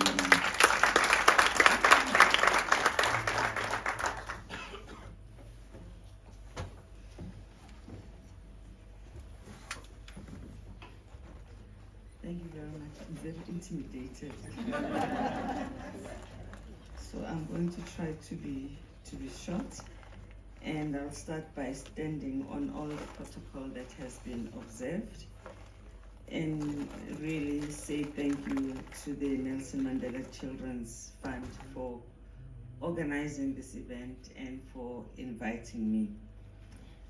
And I'm just going to send a message about one thing: what happened to children after COVID and what we are still dealing with, and really focus on what we can do, because we are not helpless in these situations in our country. We are able to intervene and to do something. Of course, during COVID, we lost people died. It was the most painful thing that happened. Healthy people, old people who were sick. The children didn't die in large numbers, but their lives were turned upside down. And I want to talk about the children in schools. Children who started school in 2020 are still paying for what happened during COVID. If you remember, the schools closed. Imagine yourself as a little one who are starting your journey in education. Suddenly the school is closed. There is no one to teach you A, E, I, O, U. There are no children to play with, which is part of your development. And then this happens for the whole year. And the children who are in schools where there is no connectivity, no computers, there was no one to help them survive that COVID era. And this is the majority of the children we have in South Africa. This is the no-fee schools, and in particular the provinces that were affected were the provinces that are not necessarily largely rural, but these are the provinces that whenever we talk about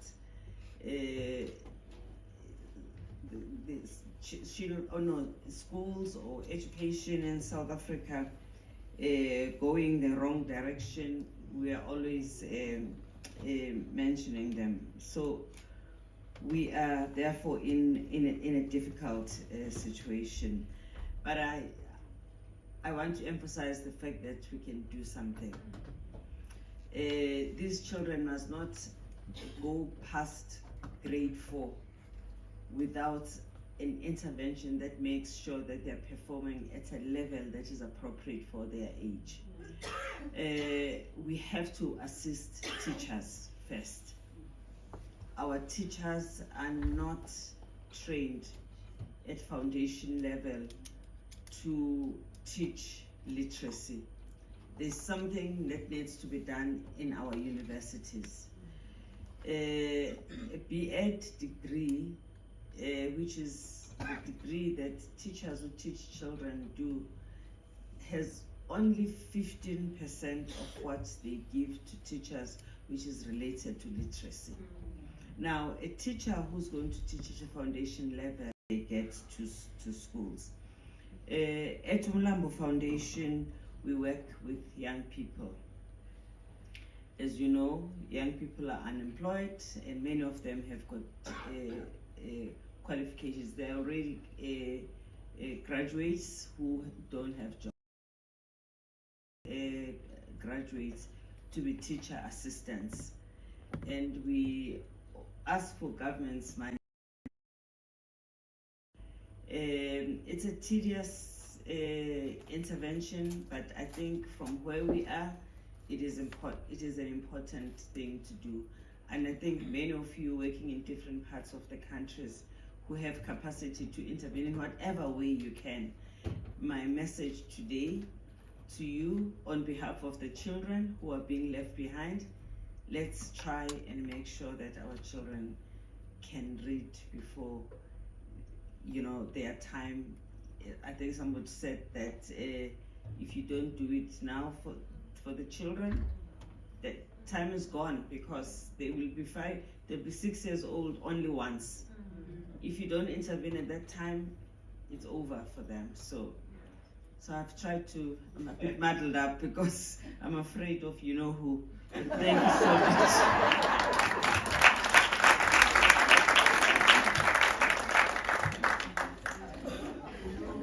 Another warm round of applause for Malcolm.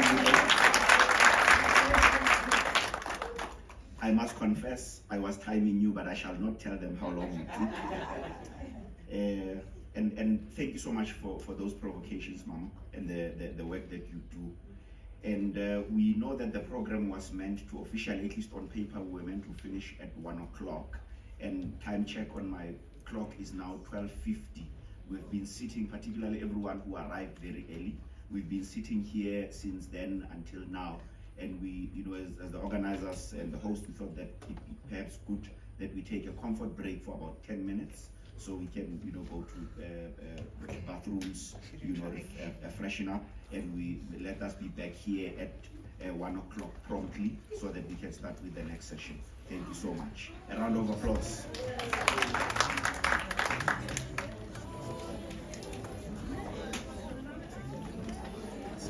I had to forgive the great discomfort and the concentration level, the levels were going down. So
I'm not blood brother, I'm fully useless.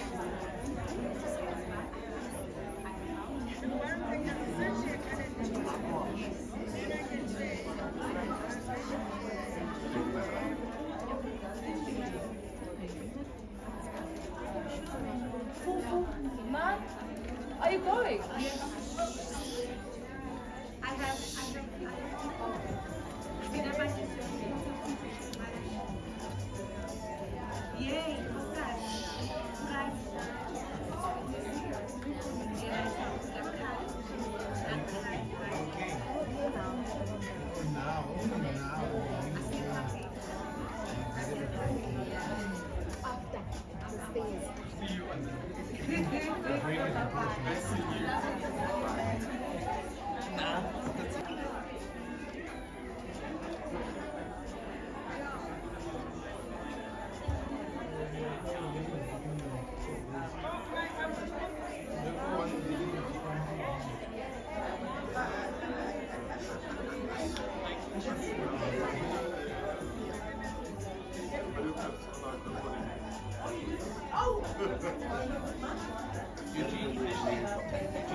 I'm fine.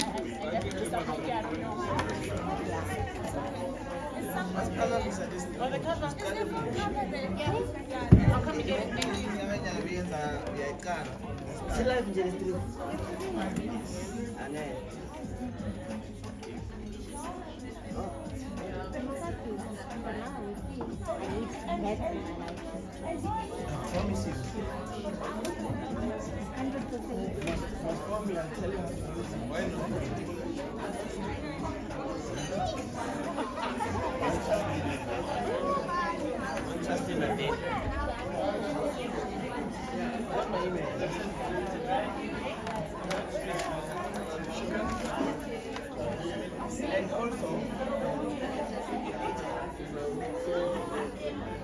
there's another giver. Yeah.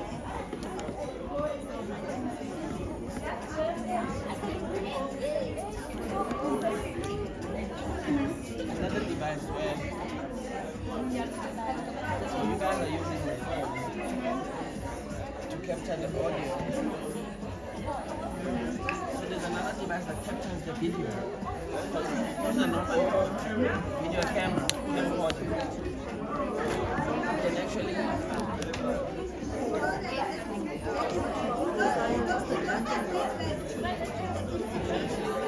HDMI out of the camera into that little device to come back into USB. You point it there as well, and then you select video. You select that as your video source.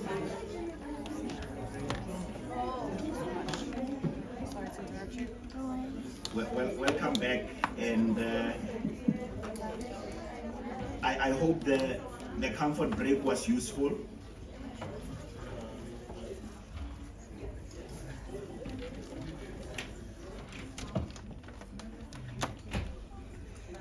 I'm allowing cycling down. Thank you so much. So thank you so much once again as we proceed with our second part of the program, which is the real part, right? Because we've aptly named this event the National Children's Dialogue. So the dialogue part is about to begin, and as I've indicated earlier, Paseka Mukwele will be helping us today to moderate the two panels. And there's been a small change. I know that you're always checking the program on your phone, or at least, you know, based on what we had arranged. There will be a small shift where the first panel is going to be the second, and vice versa. Mapaseka Mukwele is an amazing, as I've said, inimitable conversationalist and a broadcaster. Mapaseka, it is your turn to take over, and I am on a break. Deputy Minister would like to also be excused. You know, as we had put time that by 1 o'clock we should be done. But I know that she has a small, and it's not an announcement because it's so painful. DM, I'm going to time you 1 minute and 30 seconds. I just want to be excused. I'm the district champion of. I'll try to speak louder. Oh, okay, sorry. No, I'm the district, in terms of the DDM, I'm the district champion for Amajuba. And the National House of Traditional Leaders local chairperson for Amajuba, Nkosi Khumalo, and his wife, Ndlunkulu Khumalo Madlamini, have been assassinated, shot dead while they were on their way to a function in front of their 4-year-old boy. And they are leaving a 11-year-old and a 8-year-old, so I just need to be excused. Thank you.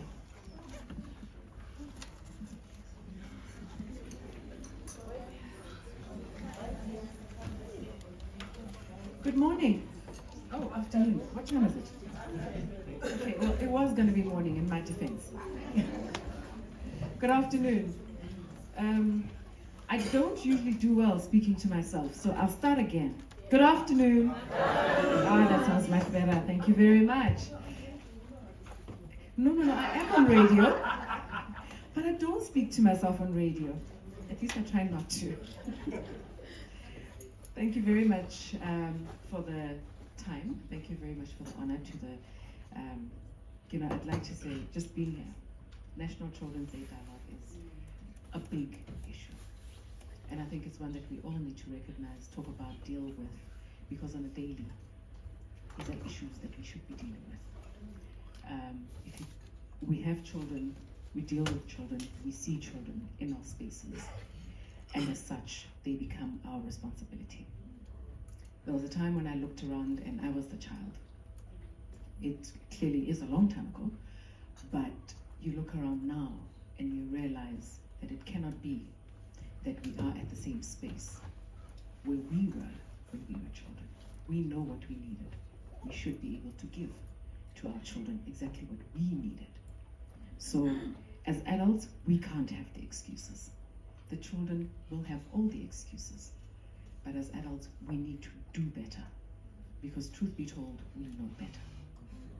To hear of a 3-year-old addict, 3-year-old got me thinking. I mean, I was saying to myself, I even asked Homosa sitting next to her there, and I said to her, how does that happen? At what point? Where did we go wrong? I don't know. I have so many questions and not a lot of answers. I'm hoping that our panelists will have more answers than I have. Like I said, I have way too many questions. Please, can I introduce our panelists who have been chosen very carefully. They are mavericks in their space. They are doing very well in their chosen fields. We are calling them to come and give us a sense of what they work with, what they deal with on a daily, what they see on the ground.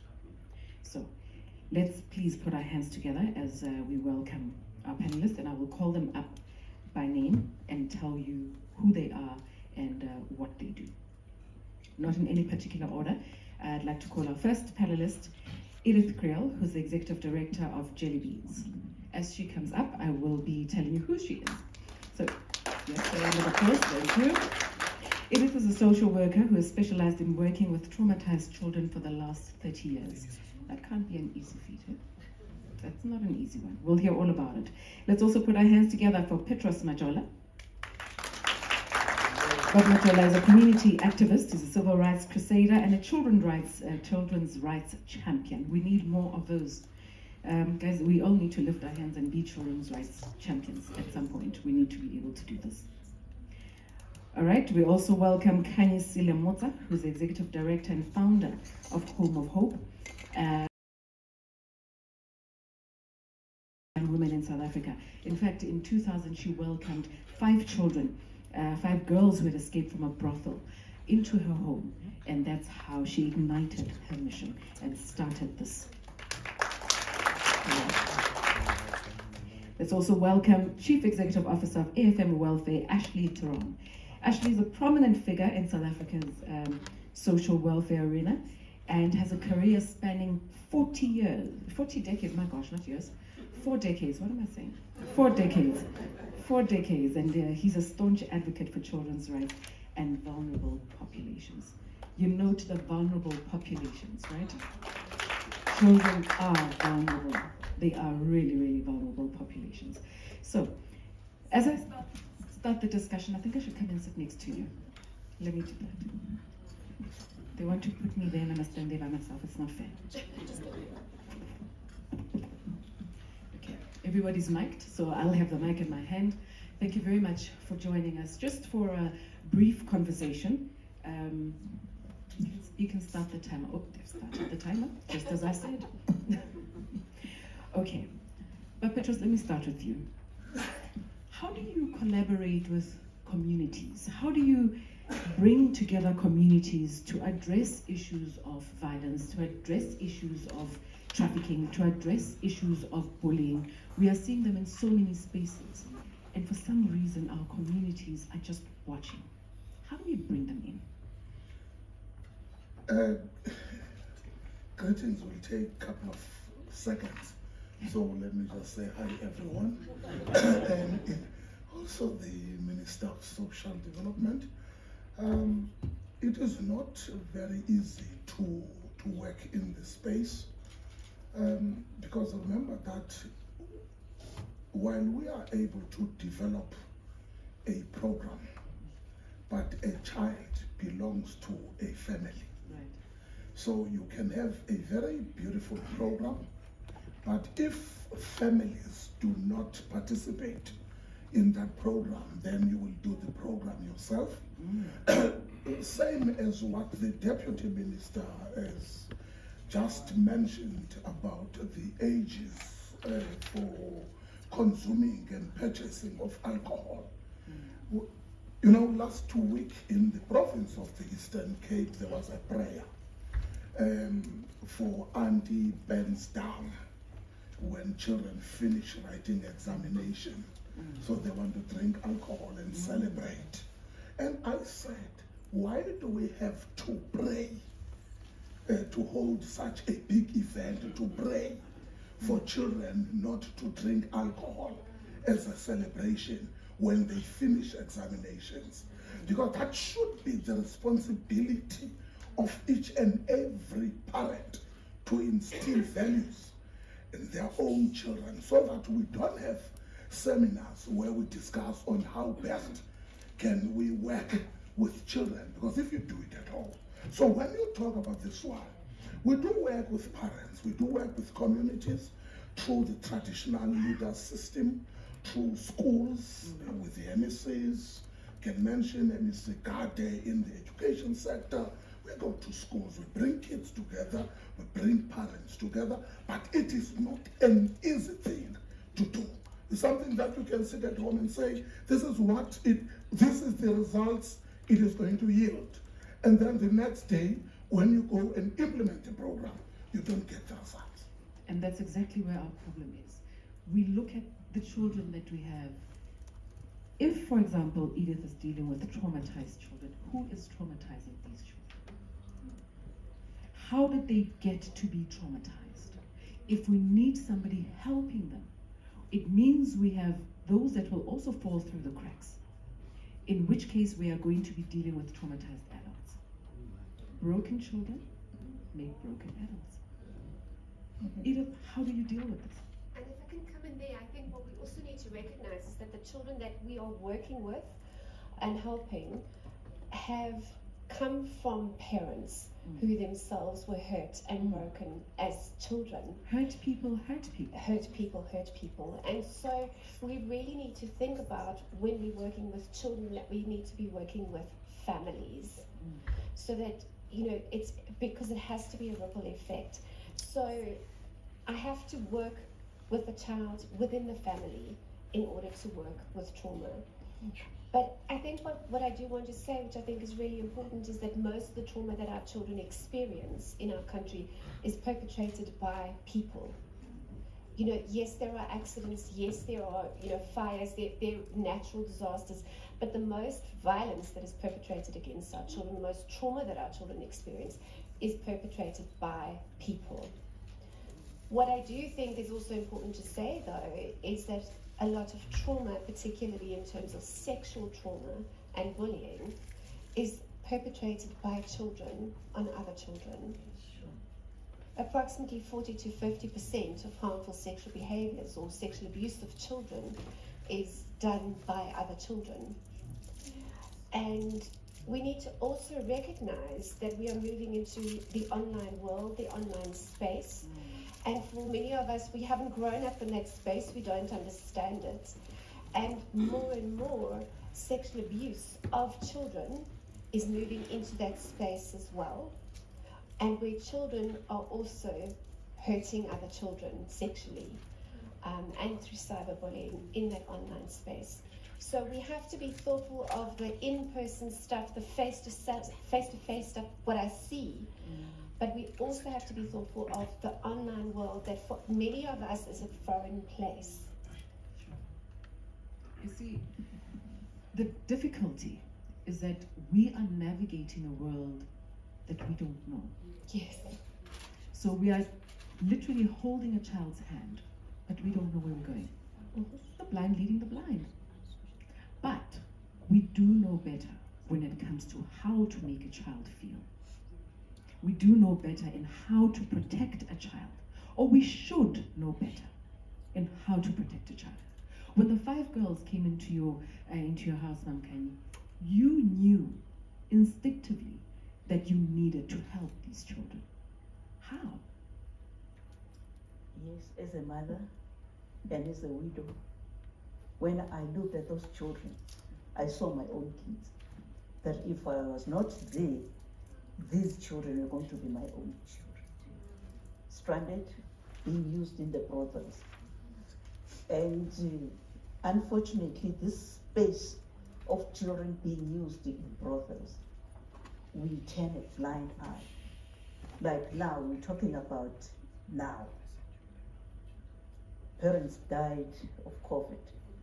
Before, parents died of HIV and AIDS. Now, here we are. Where are those orphans? And perpetrators are smart, and they're working harder than us, and they've got the resources. Like now, they're grooming children as young as 4 years in daycare centers. Have we spoken out about it? Have we said, let us empower these children so that they don't get into the trap of being trafficked? Because when we talk trafficking in South Africa, we're turning a blind eye to ourselves that there is a lot of syndicates trafficking children from rural areas to be used in the programs in the urban areas. I'm not talking about something that I'm reading from the book. I'm on the ground. 23 years I've been working around Hillbrook area and the inner city and the surroundings of Johannesburg. But I think people who are on the ground like us, we do have an answer, but we don't have resources. Do we have a space where we can report when the law enforcement is letting us down? You have to turn so many corners until you forget what you wanted to say. You see, right there is a problem. You are supposed to be reporting to the very people who could be part of the problem.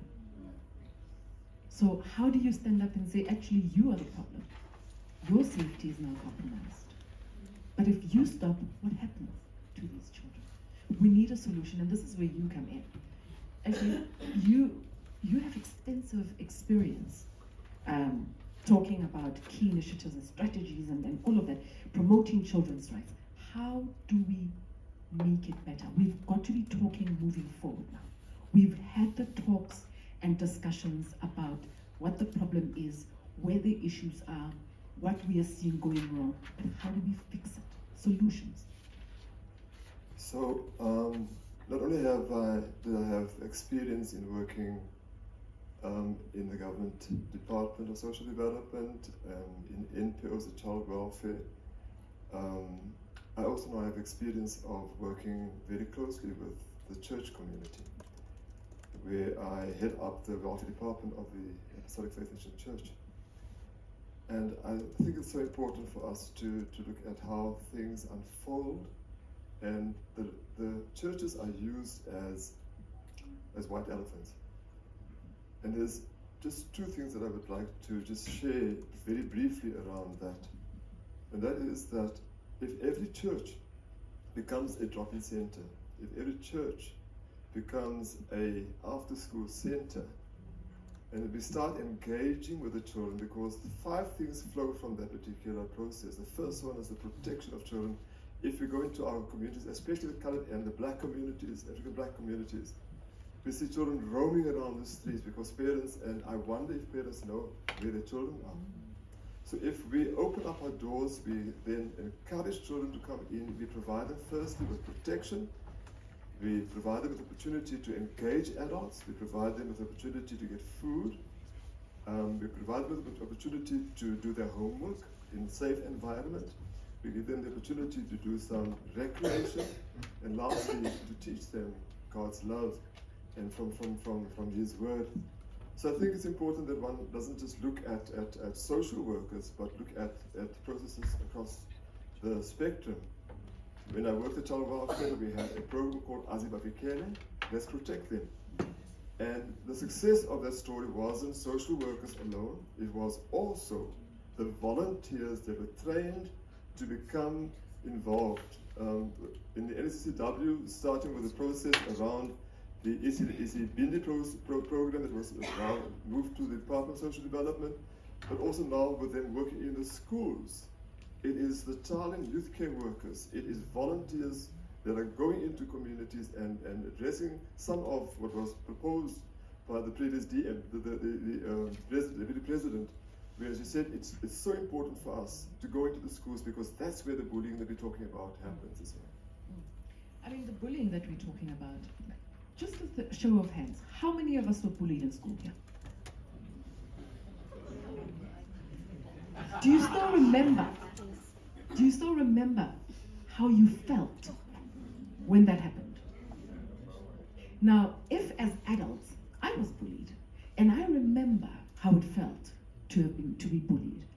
Now, I remember my son coming to me and saying, and he didn't really say I'm being bullied.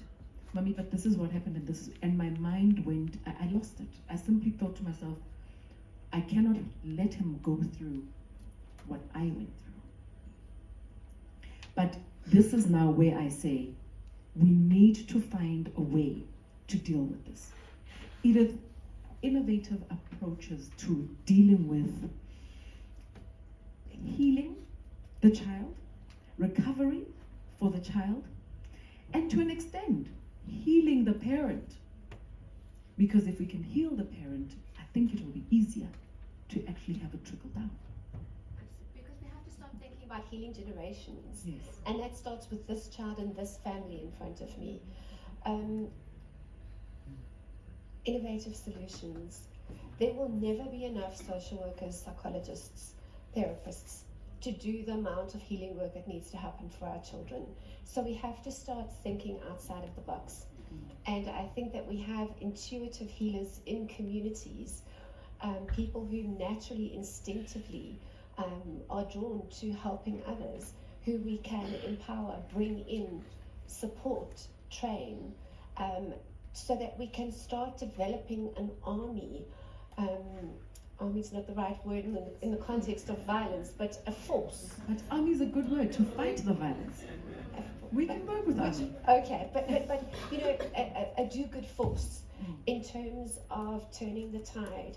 And because one of the things that's really critical in terms of healing and resilience in children is that we know if a child has one person who believes in them, who really believes in them and cares for them, and it might not be their parent, it might be a teacher, it might be a youth pastor, it might just, we know that that is significant in terms of resilience building.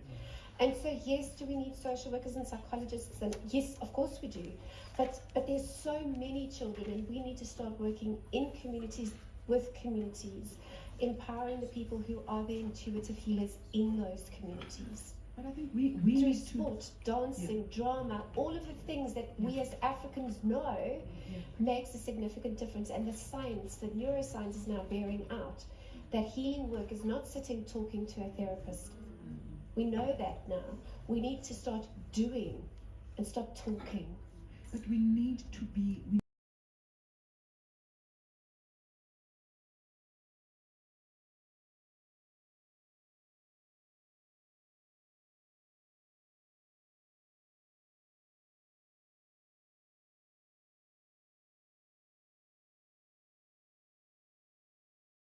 that parent. Yes. So how do we find and how do we tell them or encourage that one person in the community? Baba, what do we say to them? What do we say to this person in the community to say, just you standing up? And even if you save one child, that's okay. It is not easy, but it is doable, because I like the fact that she's mentioning lack of psychologists, social workers, and the fact that all of us should play a role. You know, in the past few months, I have attended 3 different funerals where kids were murdered by their own mothers.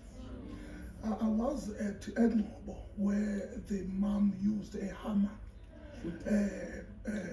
and murdered her 4 children while they were asleep. And when I was called in the early hours of that morning at about 6 a.m. To say that kids have been killed, and then I said, what went into the mind of a mother who carried those kids for 9 months? And then after that it was Butterworth, and after Butterworth it was Lusikisik. So, and I said, you know, when I'm not sure because I'm not a woman, but I don't know what happens when one has come to a stage of deciding to conceive. If there is a manual that is written to say, if you want to conceive, these are the consequences. Hold on. Sometimes there is no decision made to conceive. Okay. That's where the problem comes. That's where the psychologists, honorable minister, the social workers, and so on, should perhaps empower or teach our people to understand that you can take the child before the child is born, or after the child is born and give over, so that you don't take your frustrations to that child. Because now we're talking about perpetrators in the community, that could be uncles, friends, you name it. But now we are having a serious problem where kids are being killed by their own parents, which becomes very painful. I'm a man, I never carried a child, but when we attend those funerals, we cry. That hurts. That's deep. But you also look at what the Deputy Minister spoke about, children having children. You think about a 10-year-old having a child. Now, let me take you back to what actually would happen. This 10-year-old, the mom or somebody at home realizes that this child is pregnant. Nobody stops to say to this child, wait, abuse, this is statutory rape. Everybody says, Sigalamdan. Everybody says, Chacharak child. But nobody stops to say, what has gone wrong here? And where's the problem? So, Mama, when you talk to children who come into your space, and they are saying to you, I'm in trouble. I don't know where the problem is. I don't know where to start fixing it, because chances are they can't put their fingers on where the actual problem is. How do you show them the problem without scaring them? Because we also do a good job of scaring these kids away. They can't tell us much if we scare them. So how do we help them, talk to them, teach them, nurture them without scaring them? I think I'll just go back a little bit to what you said about people within the community. I'm a business person, I'm not a social worker. I had my own business. But when the children came to me, and when I realized that we were facing this problem, I decided to be a mother to them, to talk to them, and not to want to know more about what they've gone through. I let it come from their side to mention it, to talk about it. And then, as an adult, you learn and you know what will hurt a child and how to help a child. And what I've seen working in the 23 years, because at Home of Hope, we take a child from the street up to varsity. Why? I know, Minister, at 18 they're supposed to go somewhere. But with us, when we discover that this person, from the trauma she had, she is managing to go through it, because she's taking us as family now, and we know her problems now. Then pushing her up to a stage where she can be able to stand on her own, where she can manage to get a job and go into skills, that it is solving a problem. It's minus one trouble, one problem. And there are people within our communities. I'm talking about people who are living nomadic life in Hillbrow, Berea, and all that. But you get this person who will say, we were waiting for you to come beside. There's something that is happening in that flat. Can't you please check? That person is showing signs that she's caring. So those are the people that we work with within the community. Because where we get people who can say, there is something happening there, we nurture them, we encourage them to manage to stand and to go forward. Actually, what are your perspectives on the current policies that we see with in relation to helping and moving and protecting the child? I think when it comes to legislation, which obviously is a very important guideline, as well as the policies that we have. We have good policies, we have a very good piece of legislation when it comes to child protection, as well as the whole issue around children in conflict with the law. So I think we're sitting with a lot of good in terms of what has been developed by the department, by NPOs and so on. So there's a lot of good work out there, but it is the implementation where we fall short. And I almost want to say it's important not only for social workers and for psychologists and for people involved working with children from the professional point of view. That information also needs to happen at home, because child protection is important for it's a priority for every family. So they need to be trained. We were requested, one of the mothers in El Dorado Park wrote a letter to the President Zuma, and spoke about the whole issue about drugs. And to a large extent, a large number of families have been taken over by youngsters and children that are using drugs, abusing drugs, young ones that was spoken about as well.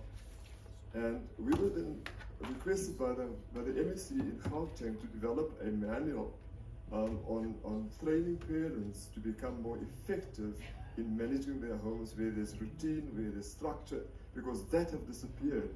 So no wonder we have so many problems and challenges out there.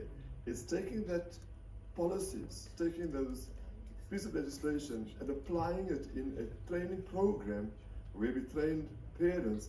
But the strange thing, when we went out, my wife and I are both social workers, we went out into El Dorado Park and we started training, we tried to find people. They gave us 500 names from the Department of Social Development, 150 names, 200 names from Sanka, and of that number, only 15 of those people came and completed the course. Now, let me just pause one thing there that's important. When we had our first session with the majority of those people coming into the first session, they said, where is our food parcels? I mean, we were offering them so much more, and none of them came back again. We had to rush and find people in the community. Eventually, we trained more than 1,000 parents. But still, I think the important part here is, how do we take that policies, how do we take the legislation and implement that in a way that my granny understands it as well? That's so important. I'm going to ask for questions, so start thinking of your questions. We can ask our panelists questions. But just before we go there, give you an example. Do you remember the Enyobeni Tavern issue? We lost children, young children, right? Very young children. Some parents were shocked in the morning to realize that their kids are not in the house. The guy who was running, the main person who was running the tavern, the Enyobeni Tavern, you tell me he didn't know that there were children that were there? This is an adult that we're talking about. The people serving those children, were they not aware that they were serving underage children? I'm just saying there's so many gaps in our stories that we can't stop and say, government needs to do this. So government puts out legislation, just like you've said. And it's there and it's sitting there. Nobody stops to say, okay, how do we then implement? Right? We go home, we close the door as if to close all of that outside. We get inside and your child says, hey, I don't care. And you're like, hey, kids of today, you walk away. Really? I can't imagine that we are hoping that in 20 years' time, we are going to have adults who are able to hold their own, when there are kids today who we don't hold accountable. Can I throw a question to the floor? So Please do. On the Enyobeni matter, is this thing still on? It's on. On the Enyobeni, I'm in Eastern Cape. Yes. I was there also. Now, the question that I still have, one parent mentioned that he was aware that his child was not at home and that she would come early in the morning at the age of 14. Okay? So, when we buried Honorable Minister, thanks to your government, because I'm always with MEC Fanda in all these incidents, 2 a.m., you get hold of it. When we were at Tendane, when a 14-year-old was raped and murdered, the family man, an older person, said she was at her boyfriend's village. She left on Friday. We started panicking on Tuesday when she doesn't come back, and we said she would normally come back home on Sunday. 14 years. So now, so hold on. At 14, we are allowing a child at 14, to go to the boyfriend's house and sleep over at 14 for the weekend. For the weekend. Now, that question I was going to throw to the audience is that if the Enyobeni owners, that's a genuine one, had come in and realized that the house or the tavern was full of underage kids and throw them out. On their way out, they get robbed, murdered, raped. Definitely, the very same parents and activists would have come back to the owner and say, "You're so selfish," as if you're not a parent. Why did you you keep kicked our out children? our kids at night. So this thing, it remains with us at home, not with the NOB. It is our responsibility to say, "Mtanam, I've got a case here now for a child who was doing the pants down in June. She had sex on the street in Mtanzane. She was photographed, filmed by others, and they put it on the social media platforms. And the parent was saying to me, we must make sure that those kids are arrested." And I said, "But you still owe us an explanation. Why did your 16-year-old get drunk on the street, walk naked, having sexual intercourse in the presence of others? At 16?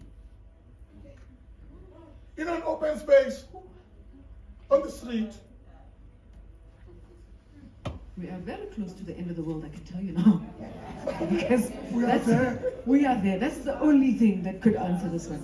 Are there any questions from the floor? I'm going to take 2 or 3 questions only, because we still have another panel. I see you. We've got a mic here and we've got another question here. Okay, so 1, 2, 3, 4. And after those 4 questions, we'll close this session and we'll start the next one. Go for it, ma'am. Thank you.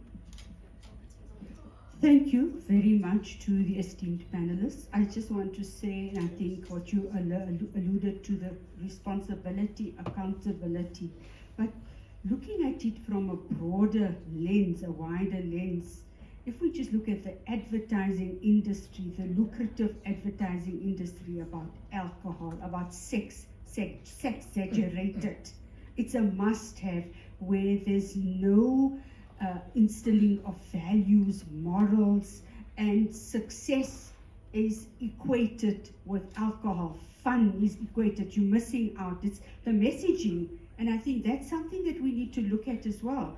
It's easy, yes, I agree. Parents have a responsibility, but does the responsibility begin and end there?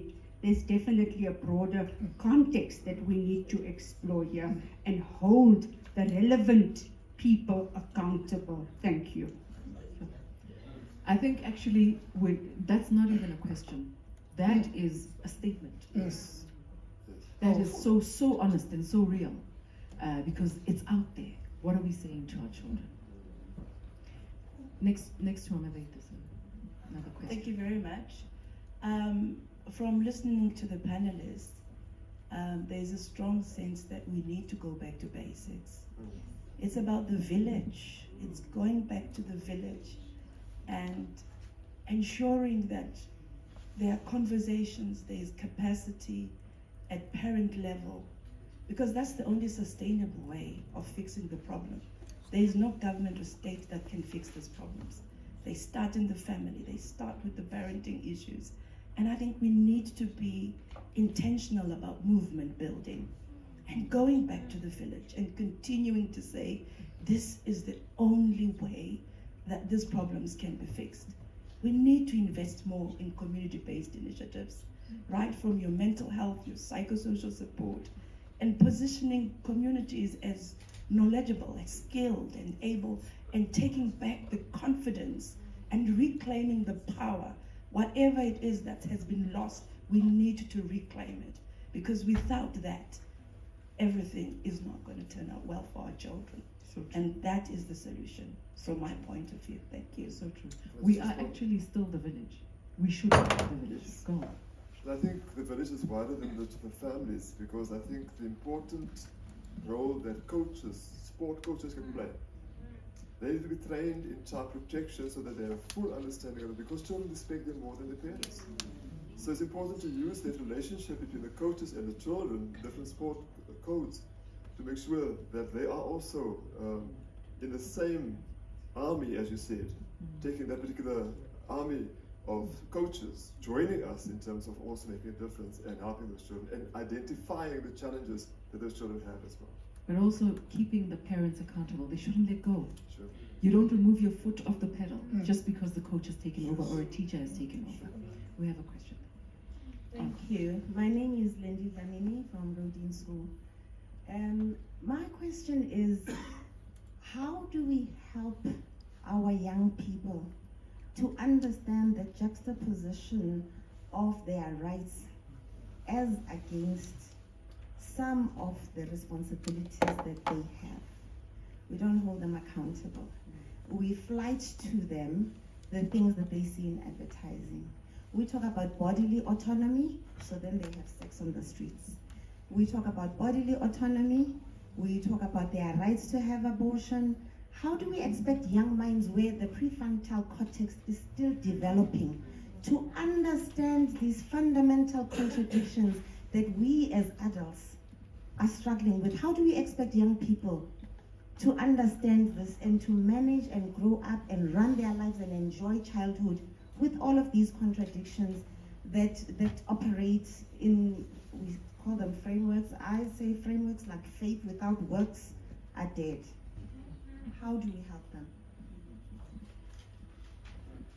I think it's really important to look at the issue of rights versus responsibilities, and I think many of our children claim all their rights and want none of the responsibilities.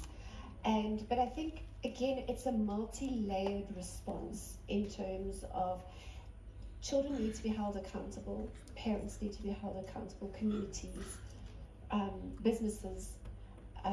So we need to be saying children, like you said, their prefrontal cortex has still got a lot of work to do. You know, we need to move the age of majority from 18 to 25 because that's really only when your brain stops growing. So children need to be held accountable, but how do parents hold those children accountable is often where the problem starts or the difficulty lies, because a lot of parents are like, okay, I'll take the cell phone away, but that's children's only version of social communication for a lot of children. That's the way that they interact. So how do we help parents to hold children accountable, communities to hold parents accountable, and businesses? To give you an example, this is pre-COVID, and my sense is post-COVID it's significantly worse. 1 in 10 children between the ages of 9 and 17 are accessing pornography on a daily basis. Okay, so what are they seeing? They're seeing sexualized behavior, they're seeing this being normalized, it's fun, it's sexy, it's, you know, all of these things, all of the wrong values and norms but the pornography industry sees it as a way of making money, and they found a target audience that's vulnerable. So, you know, these are the kind of the multi-layers. It's not just about children being held accountable to their responsibilities. It's for every layer that is meant to protect children. Thank you very much. We've got the last question there. Question or comment? Hello everyone. I just think, you know, as I'm listening, I just think probably our biggest problem as maybe young adults, young parents, is probably gentle parenting. I don't think that we kind of got our nails into it and we understood it fully, and I think that's where the accountability probably fell short for a lot of parents, because you thought, oh, I don't want to embarrass my child, oh, I don't want to make my child feel awkward around the subject matter, so we gentled, we mollycoddled, and now we have these kids that are just doing as they please, and the parents are like, no, but they have the right to. And I think for me, that is where the disconnect is between the actual parenting and what we have dubbed as gentle parenting. But my question is to you, Edith, right? You spoke about the sexualization of kids or sexual abuse of kids by kids. Has it always been like this? Because we're speaking of this new community that we see in terms of the web, in terms of connectivity. Has it always been like this, even in yesteryears, or was it always like this and we just didn't document it well enough for people to actually know that, you know what, 50% of the people that are abused are actually abused by other kids? So the problem comes in terms of documentation. We only have people's histories and stories to base, you know, the past on. we know that there was child-on-child abuse in days gone by. It was seen maybe as experimentation, it was what cousins do, it's what, so that's how it was framed. I'm not saying that's how it is, okay, or how it should have been seen. But there has been an exponential explosion of child-on-child sexual abuse, with moving on to the online learning space. So COVID has brought with it a whole lot of negative side effects, and with that, sexual predators have found another avenue and kind of capitalized on how to groom children.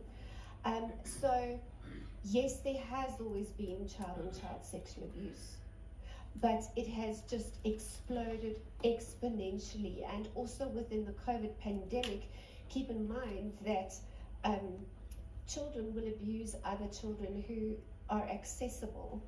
They're not sophisticated in terms of accessing children.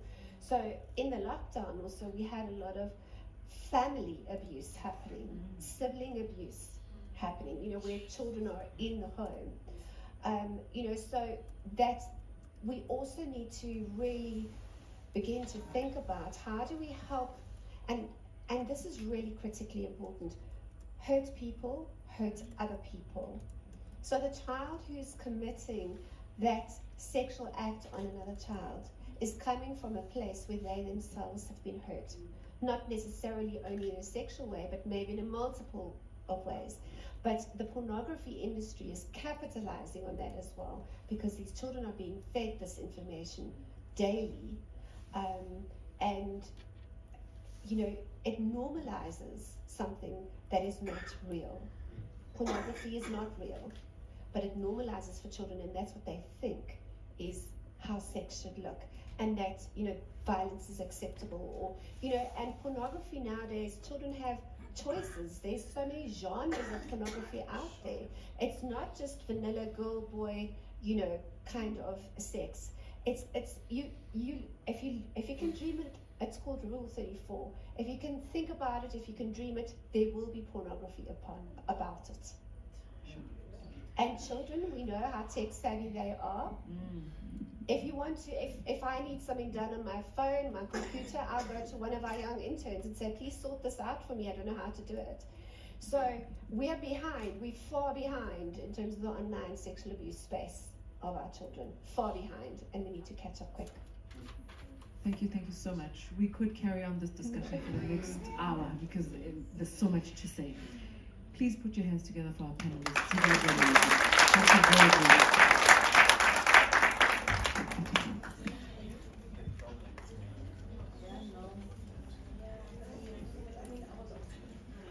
Do you want to get your legs?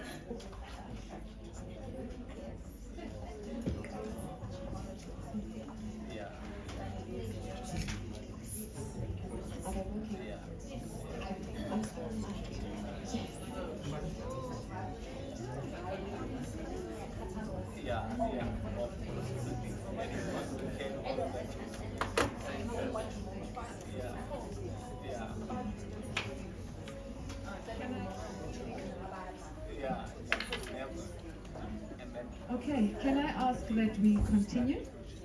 Yes? Thank you very, very much to our panelists. So informative. I don't know if it's just me, but they've got me thinking we've got to do more. They've got me thinking as a parent, I've got so much to do. It's not only with my children, it's with the children around me. They've also got me thinking that village, I am an integral part of that village. We are all an integral part of that village. We need to play our part. Let's move on to the next panel. If I could please welcome our panelists as they join us. Dr. Joan van Niekerk. Dr. Joan works as a consultant to child's rights and child protection NGOs, and she facilitated the development of one of the first centers in South Africa providing therapeutic services to children experiencing violence, abuse, and their families, and therapeutic services to children with harmful sexual behavior. Very important. Let's also welcome Mark Haywood. who's the editor of Daily Market. Mark is a South African activist involved in political activism since the 1980s and has played a leadership role in various organizations such as the AIDS Law Project, Section 27, and the Treatment Action Campaign, just to name a few. Carl Miller. Carl is the operations manager at Tiger Brands Foundation, responsible for implementing and optimizing the various programs of the foundation. Also worked with various fields, including research, organizational development, people and team development, international NGOs, and so on. Carmel Gallard. Carmel leads the Child Safety and Protection Program at the Nelson Mandela Children's Fund. And by self-definition, Carmel is passionate and looks at purpose, and she is a child care worker and has been for nearly 30 years in varying capacities. We'll talk about all of those. Thank you very much to our panelists. Thank you very much for joining us. Let's start just where we left off. That's exactly where I want to. Can we remic? Okay, let me give you a few minutes. Are we remicing me? Okay, I'm being remiced.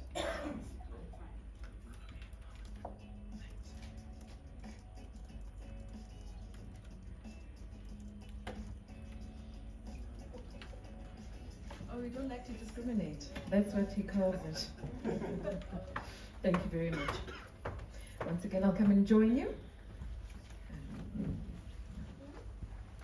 I thought it was for me.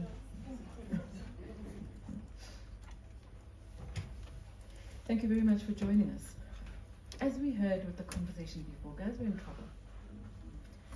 I don't even know where we start in our communities. I don't even know where we start in our spaces. John, your experience in child protection, that shaped your advocacy for children's rights in South Africa. Tell us more about that. Well, yes, it's a very long history. And when I started working in child protection, I realized there were so many gaps. There were gaps in how we dealt with abused children. There were gaps in how we dealt with abused children in terms of how the law operated to protect them. There were gaps in terms of trained professionals.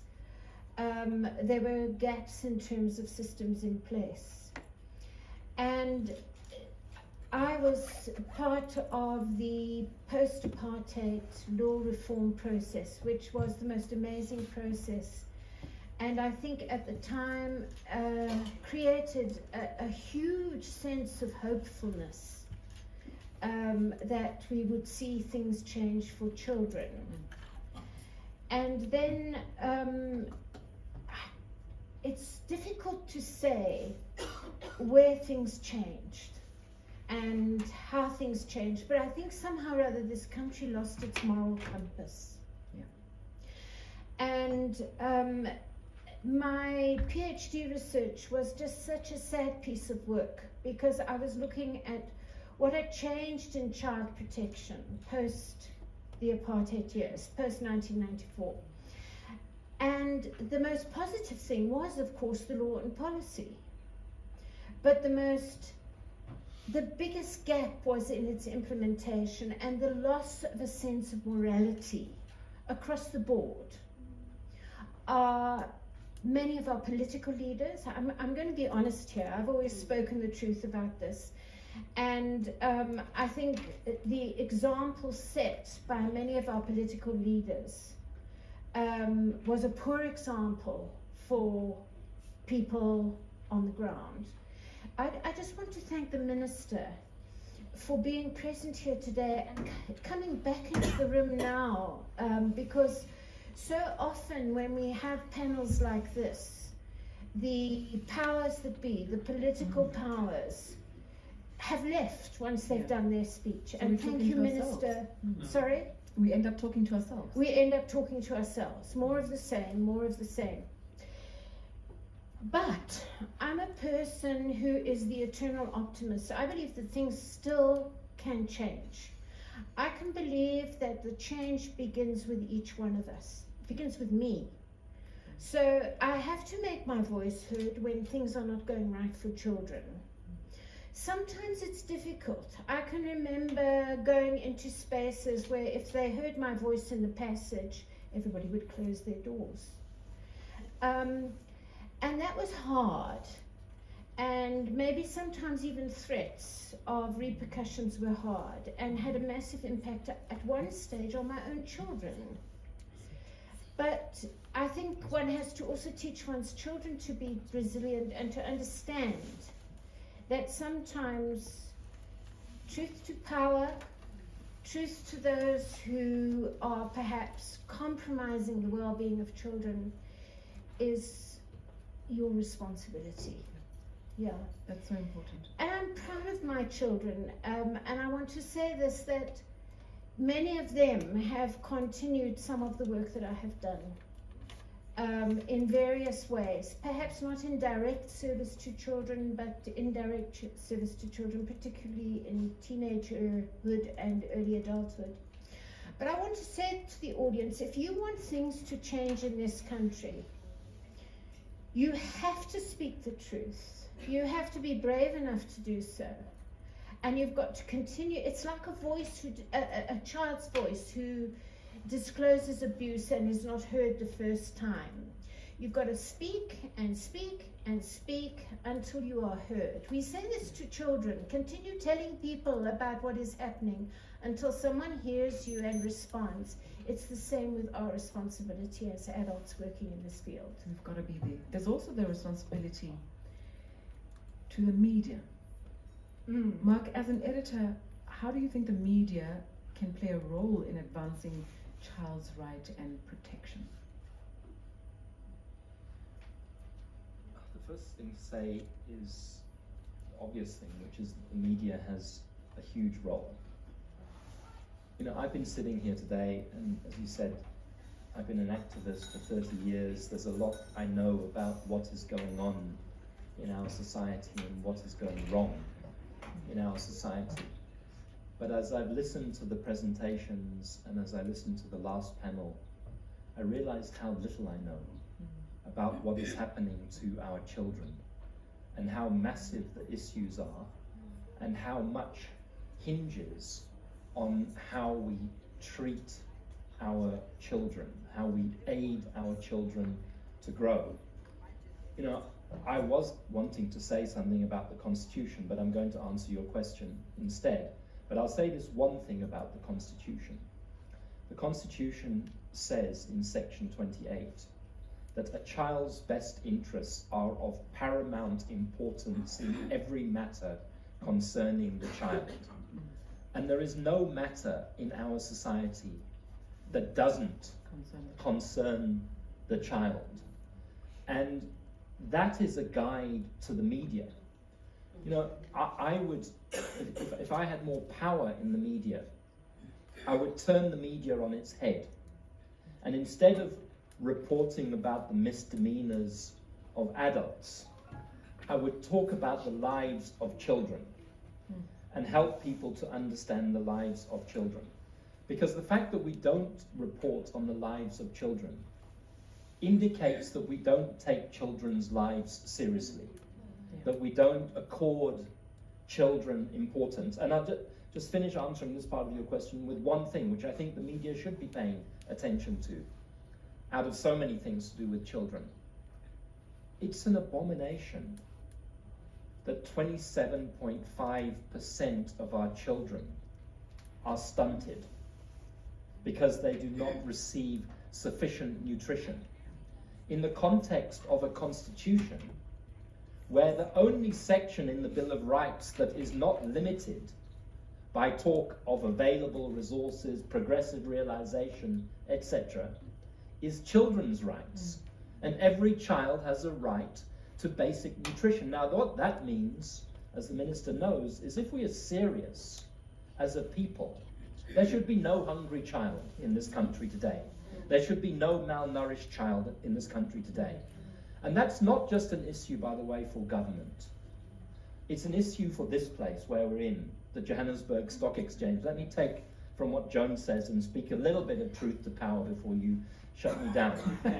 I won't shut you down. But you know, children are hungry, not because there's not enough food, but because investors don't have consciences. And so when they look at companies like Tiger Brands, pardon me, but I'm not picking on you, they don't ask what is that company's policy to affordability and safety of food. Because all they ask is about the bottom line and the profit. So there's a proposal on the table which the media has given a little bit of attention to at the moment, a serious proposal saying to the big food retailers in this country, make no profits on 10 key foodstuffs that all children eat and that all children need. That proposal was put on the table 9 months ago. And the big companies are still umming and ahhing, we can't do it, maybe we can do it, etc., etc. So they become culpable in the malnourishment of children. And the fact that, you know, we used to talk in the media about the lost generation because of the uprising in the 1980s against education, etc. But we have a lost generation of children who are hungry, because that 27.5% who are stunted are impaired intellectually and physically, and therefore throughout their whole of their lives, they will suffer from the negligence, our negligence of today. And that is one thing that we can do. Janet, I mean, we're challenged that we can change things. That we can change things. We could change things today if we wanted. If we wanted to. That's actually the truth. Speaking the truth. Now, I'm going to tell you a little story, and I want you to come in after this, Carl. But I want to tell you a little story about a lady who phoned my radio show and said to me, Mapasaka, I need help. I need help. My daughter is not listening to me. I'm trying to talk to her. She is not listening. She is drinking. She is staying out late. I'm trying to show her the right way, and I'm struggling to. I took her to stay with my parents, with my mom, because I had to go out and work for her.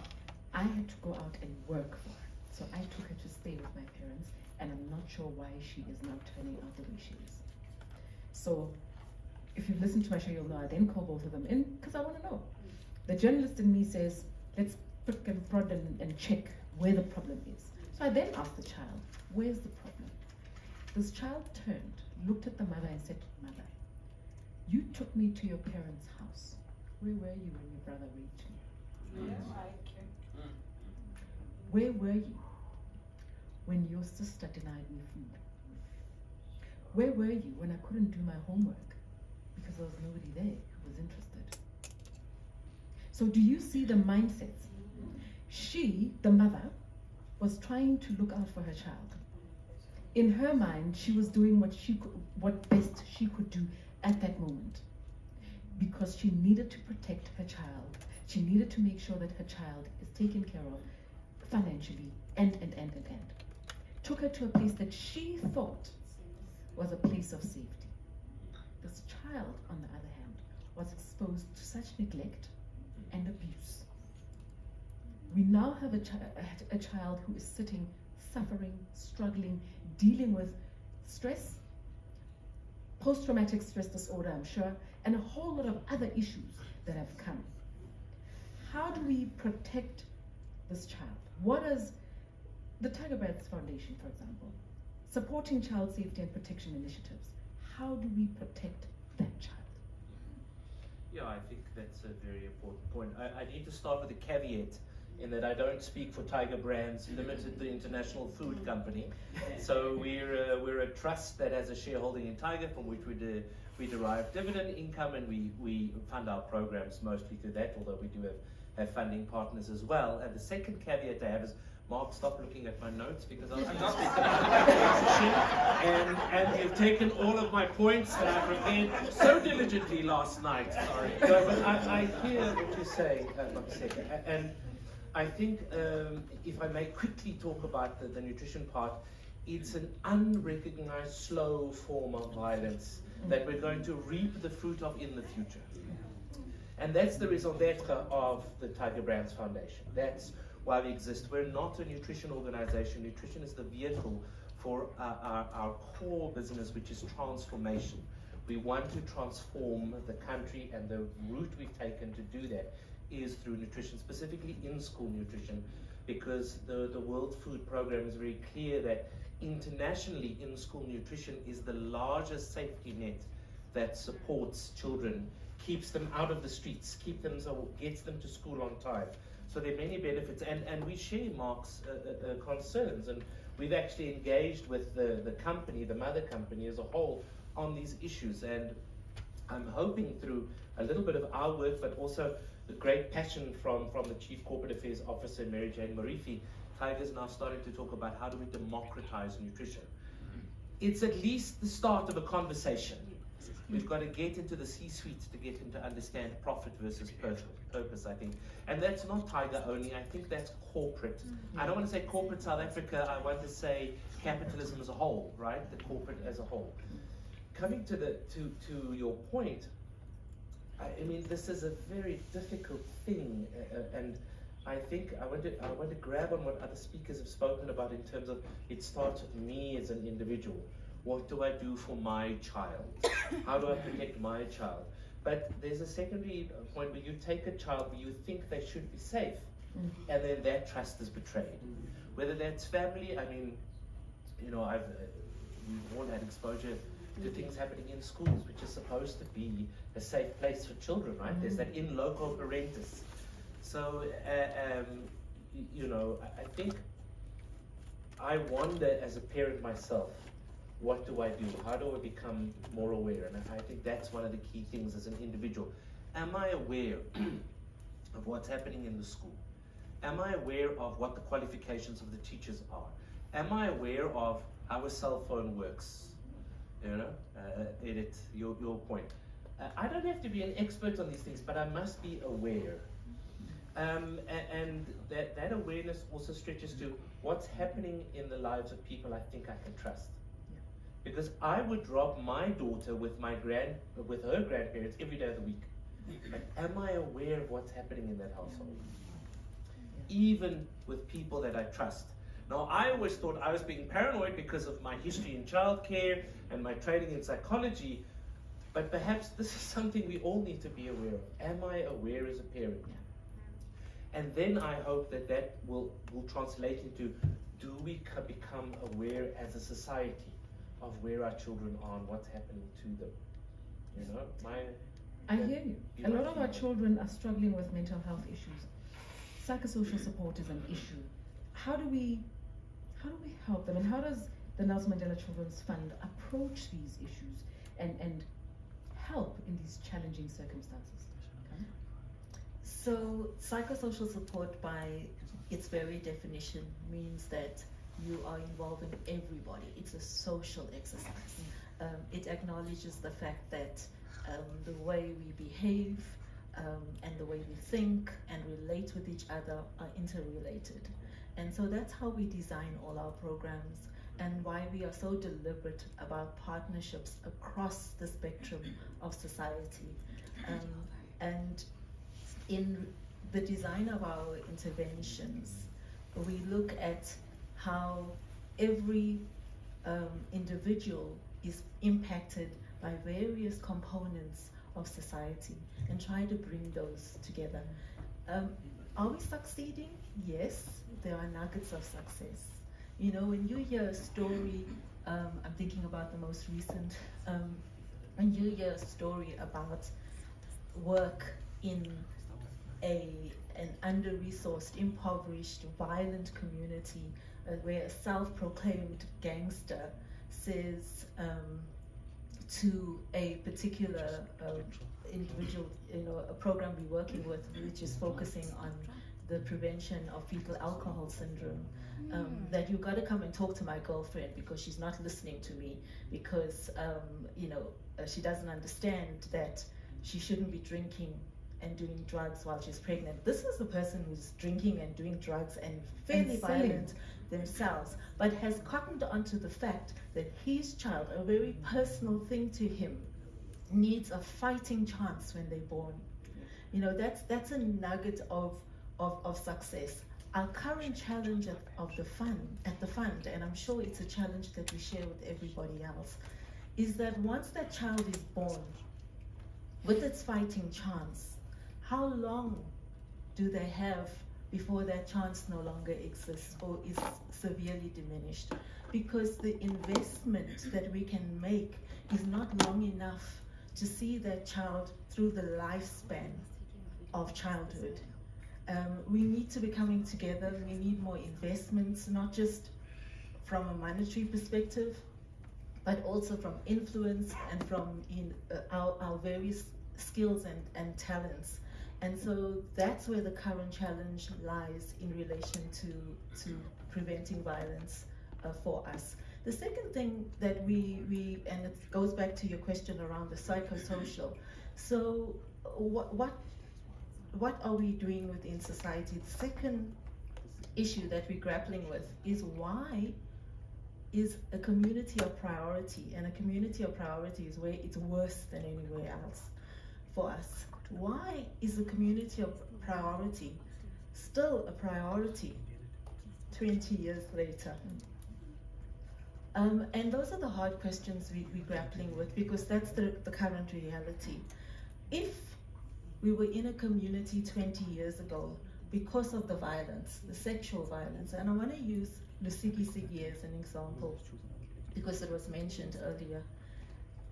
20 years later, the fund was there. I wasn't with the fund, but I was a partner of the fund 20 years ago. And the question that we're asking ourselves now is, 20 years later, why is it still a priority when the perpetrators were the children who were part of the program? And that's a psychosocial question. And we have deliberately partnered in our current strategy with those who know better than us from a psychosocial perspective. I have so many questions to ask, but in the interest of time, I think let me open the floor and ask that you please ask questions. There's a question there at the back. There's one here in front and one at the back. That's it. Okay. Let's go. Can you hear? There we go. Thank you. For me, something that I've just listened to all the panelists here, and I think Dr. Joan van Niekerk spoke about the moral compass, but listening to Mark Haywood about the Constitution and Carl speaking about rights as well, about the food, the nutrition, and even our panelist, Carmel. Something that really stands out for me from the previous panel as well is the issue of empathy. When we talk about moral compass, deep empathy, we lack that empathy. Children are hurt. They are not heard. And I think that's something that we actually need to look at closely. Just to share quickly, we did some research with schools 2 years ago about the whole bullying issue, and something that came out where children were bullying other children, fighting, stealing their lunch out of deprivation. Just the basic lower order needs, which is a constitutional right. Thank you. Would you like to answer to me, Joe? Yes. It's the situation is so complex, and this is why I think Janet's input today is just so very important, that we look across systems and then integrate these solutions.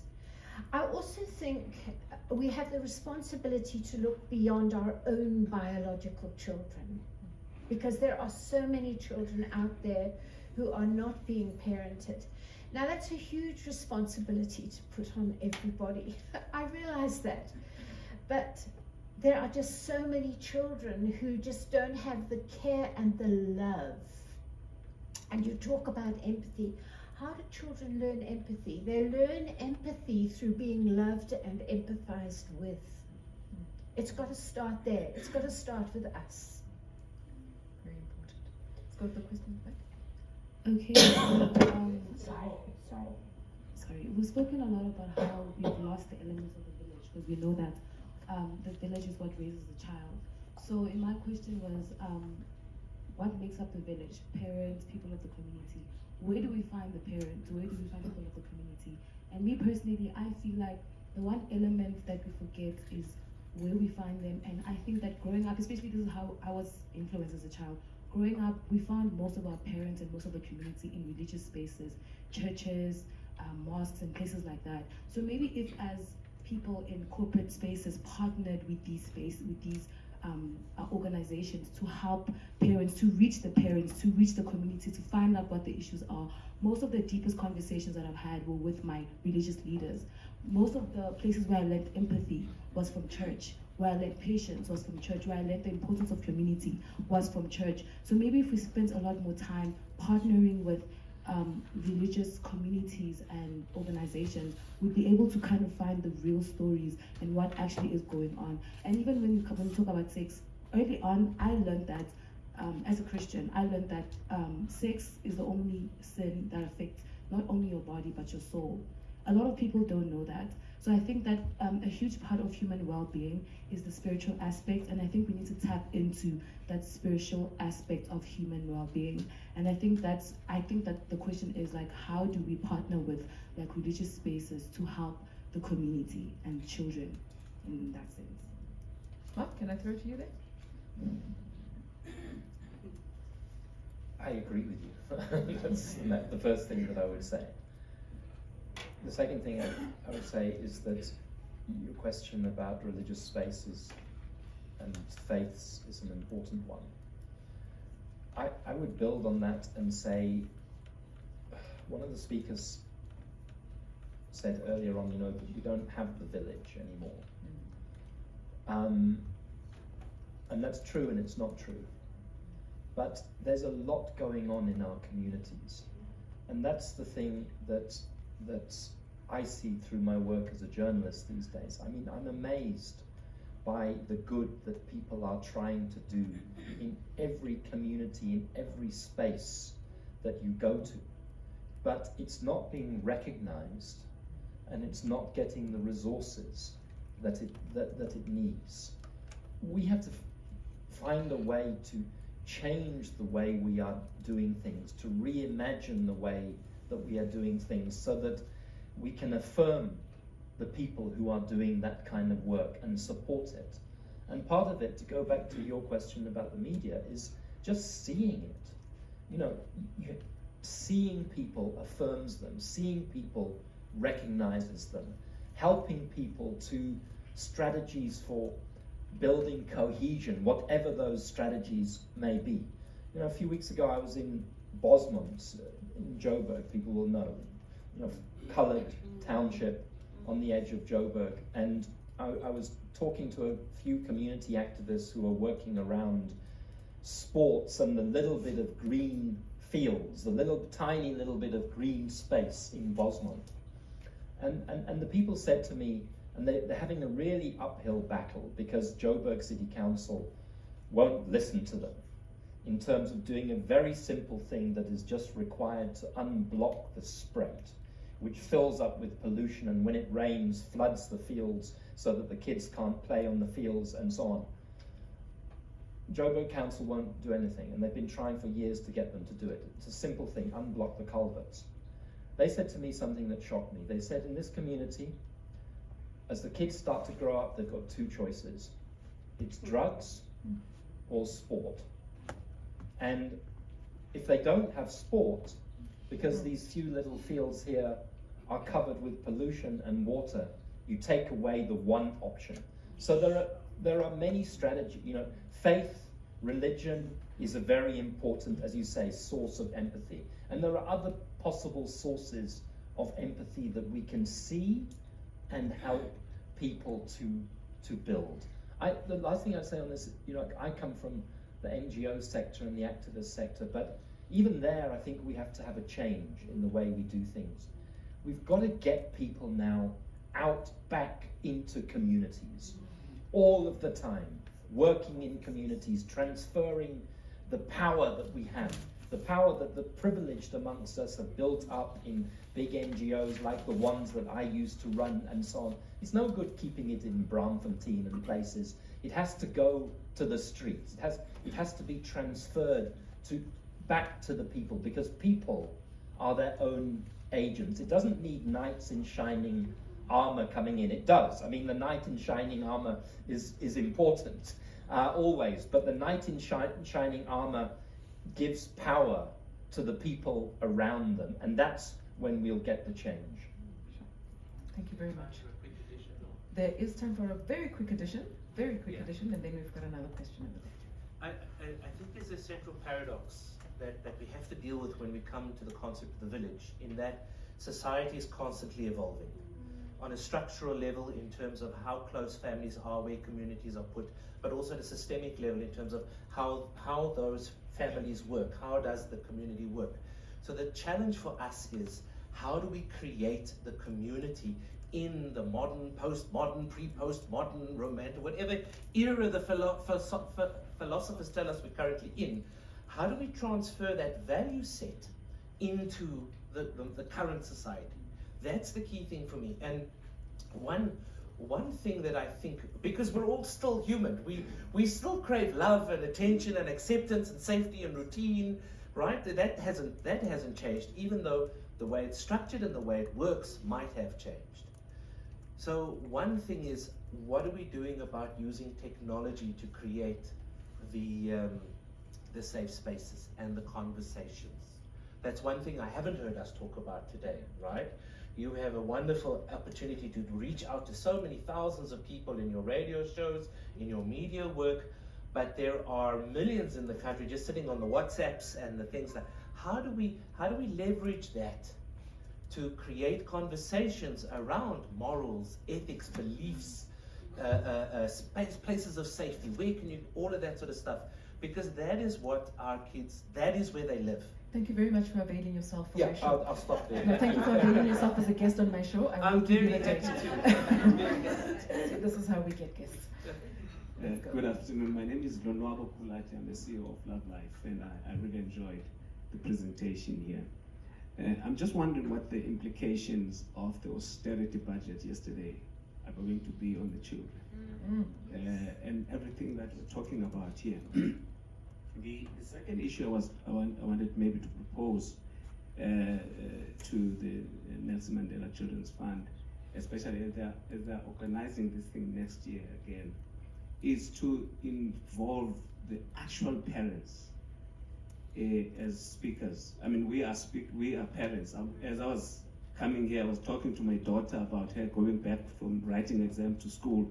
I needed to make sure that she gets home safe and all of that kind of stuff. But I think we need now to have parents, direct parents, not necessarily experts and people that are, so that we can hear from them as well. What are the issues? How are they going through all of this? As Love Life, we've got what is called Born-Free Dialogues, where we realize that there's a miscommunication between parents and young people. So you need to have them in the same space, talking about the kinds of issues that we're talking about here. Just the last issue from my personal experience when I was a young boy, the person who made a big change in my life was a teacher. In fact, I was taught by Mrs. Koleka Ngwindi, the wife of the former minister. She spoke to me when I was bunking school, and she told me, listen, you've got to change. And up until today, I've written a book and I've dedicated it to her because of the impact that they made. And I think we need to profile such people more. We need to really raise and lift those people up so that we can then show that there are people, as Mark was saying, there are people who are doing a lot, even in the sea of hopelessness that we're talking about. But there are bright and beautiful people now in communities. We heard earlier from Umama who was talking here, Tatu Majola. And all those people are doing great work and they need to be profiled and supported. Thank you. Thank you very much. Okay, would you like to add? I must say something about the austerity budget. We do not have an austerity budget. When Ireland was going through a similar crisis, every single public service servant earning above a certain amount took a 20% cut in their salary. That has not happened in South Africa. When I think of what some of our, politicians, directors of government departments earn. It's obscene when you think of a child not having enough to eat. Have a look at the parliamentary budgets and see how much they spend on food. It's obscene. Why are they not asked to buy their food when they are earning these huge amounts of money? I want to know why our children are starving when our politicians, our senior officials in government, even sometimes the senior heads of our NGOs are earning what they earn, or the senior heads of... This is not an austerity budget. Everybody's getting an increase. It's being provided for every public service. The public servants are getting an increase. This is not an austerity budget. Our government doesn't understand what an austerity budget is. Dr. John, I'm going to stop you there just because of time. Just because of time. But trust me, right now, I want to say Viva. I'm very close to doing a whole big Viva for you. There we go. Just a quick one. I don't want to disagree with Joan, and perhaps it's a quibble over what we mean by austerity.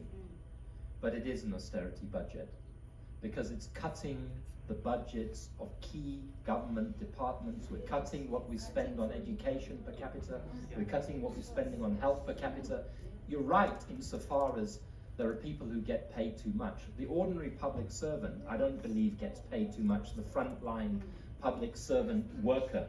We've got to help those. We've got to help those people. But the one thing I would appeal, particularly because the minister is here, is we've got to think more about how we do government budgeting. In this province, as I'm sure you'll agree, we are cutting to the NGOs that provide the services that help keep children safe, help keep children fed, help keep children alive.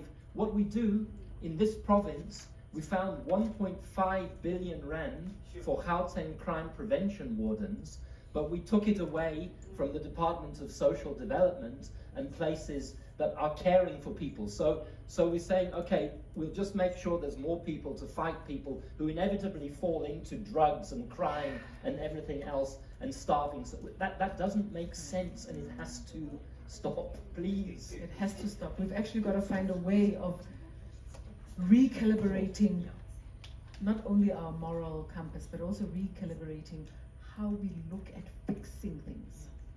You can't fix by just taking away and taking away, but keeping for yourself. Doesn't work like that. Doesn't work like that. Okay. I know we could talk for a long, long, long time. Minister, I'm going to do this. I'm going to hand back to Lorato, and then after that, I'm going to allow him to give you time so that I'm not in trouble. Okay. So that's what I'm going to do. I'm not responding to any of these. I just want to make a proposal. This is on your time, Lorato. Go first. No, I just want to make a quick proposal. Firstly, thanking everybody for being here. And I sat here to listen because that's important. I think we should be able to focus on what needs to be done, house to house, street to street, community to community, because we talk at this level, all of us, including ourselves. But when it's all said and done, this that we're talking about has to happen in a house, has to happen on a street, has to happen in a community. That's my message. If we can just try and break it down to that level. Thank you. It has to be filtered down. Totally agree with you. Thank you very much to our panelists. Please give them a round of applause. Thank you very much. Oh, just before we go, just to remind you, I'm on air between 7 and 9, Monday to Thursday. Join me, guys. I can't be talking to myself. Thank you very much. Another wonderful round of applause for Mandela. Oh, is it on? Okay. We have literally come to the end of our session today, and this wonderful dialogue, organized and hosted by the Nelson Mandela Children's Fund, and we are truly grateful to both panels, and a special thanks as well to Tiger Brands. We are truly grateful for the continued support that we continue to receive at the fund. And as I at least wrap this to the close before Dr. Stanley, who will be the last speaker of the day, or at least delivering a vote of thanks, Allow me to read an excerpt from the study that I suspect all of you, if not most of you, have read in this room. It's a study by Celia Hisiao et al. And the excerpt goes, despite the extent and magnitude of violence against children in South Africa, political and financial investments to prevent violence against children remain low. A recent costing study investigating the social burden and economic impact on violence against children in South Africa found notable reductions to mental and physical health outcomes in the population if children were prevented from experiencing violent neglect and witnessing family violence. And the question, I guess, therefore, is this may be a 2018 study, right? And I thought that in my own way, I would then encourage, and I know that there have been many ways, so if we were to do a word cloud, we would get a lot, right? There's a Northern Sesotho idiom which speaks of the importance of collaboration. You remember in the beginning, I used the pride of lions as a, almost a symbol to capture what this collaboration looks like. And I believe it was in the Africans' wisdom where, they got to this idiom, and it says, and it basically means that regardless of their power and strength, if a pride of lions lack the spirit of working as a team, then they will fail even to bring a seriously hurt and limping buffalo. The time for silos, we always say this, is over. Because if we are to really win for our children, we need to always remember this idiom and remember to work together. Dr. Linda spoke about the importance of looking at how we fortify this movement that is about protecting children, making sure that spaces where children are in are safer and they always feel protected and secure. And I hope that this dialogue was worth your while, and there will be a lot more of continuation of the commitments that came out of the conversations today. My name is Lorato Tsingeng, a young man from Taung, Buitumelo's husband, a father to Wamukhetwe, Rabethu Nel, and Watakile. I thank you so much. Let us stand up.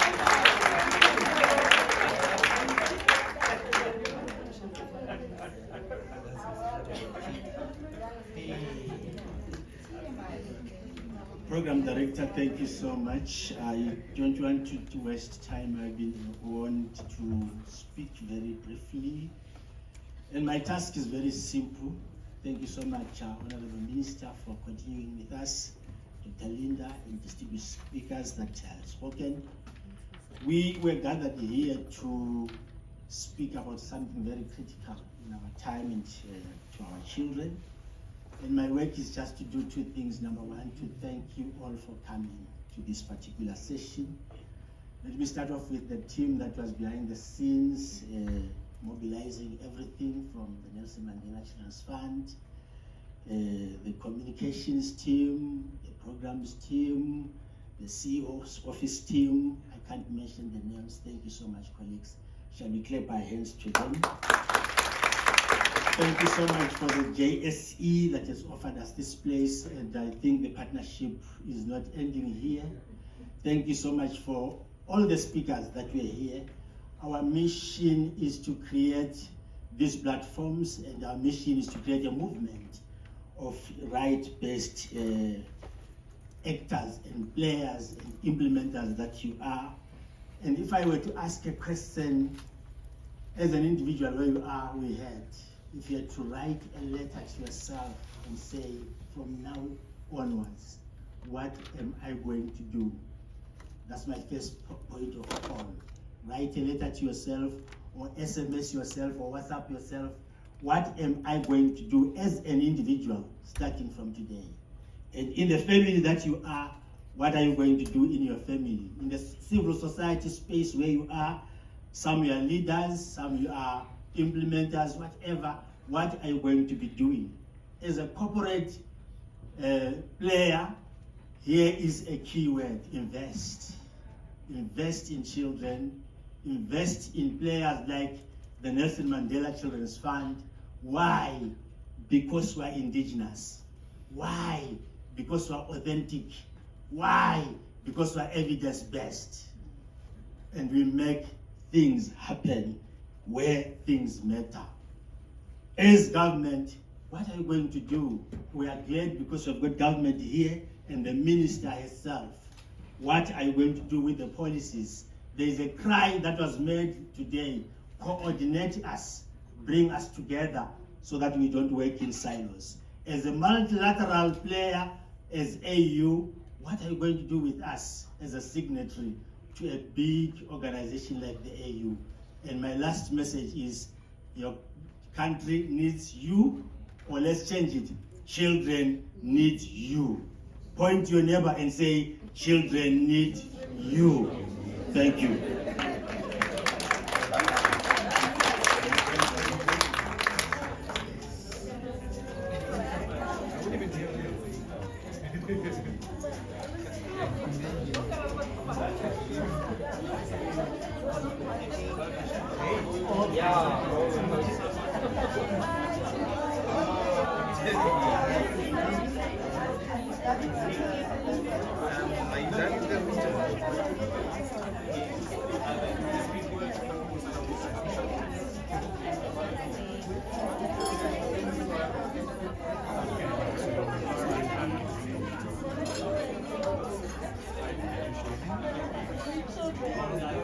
No.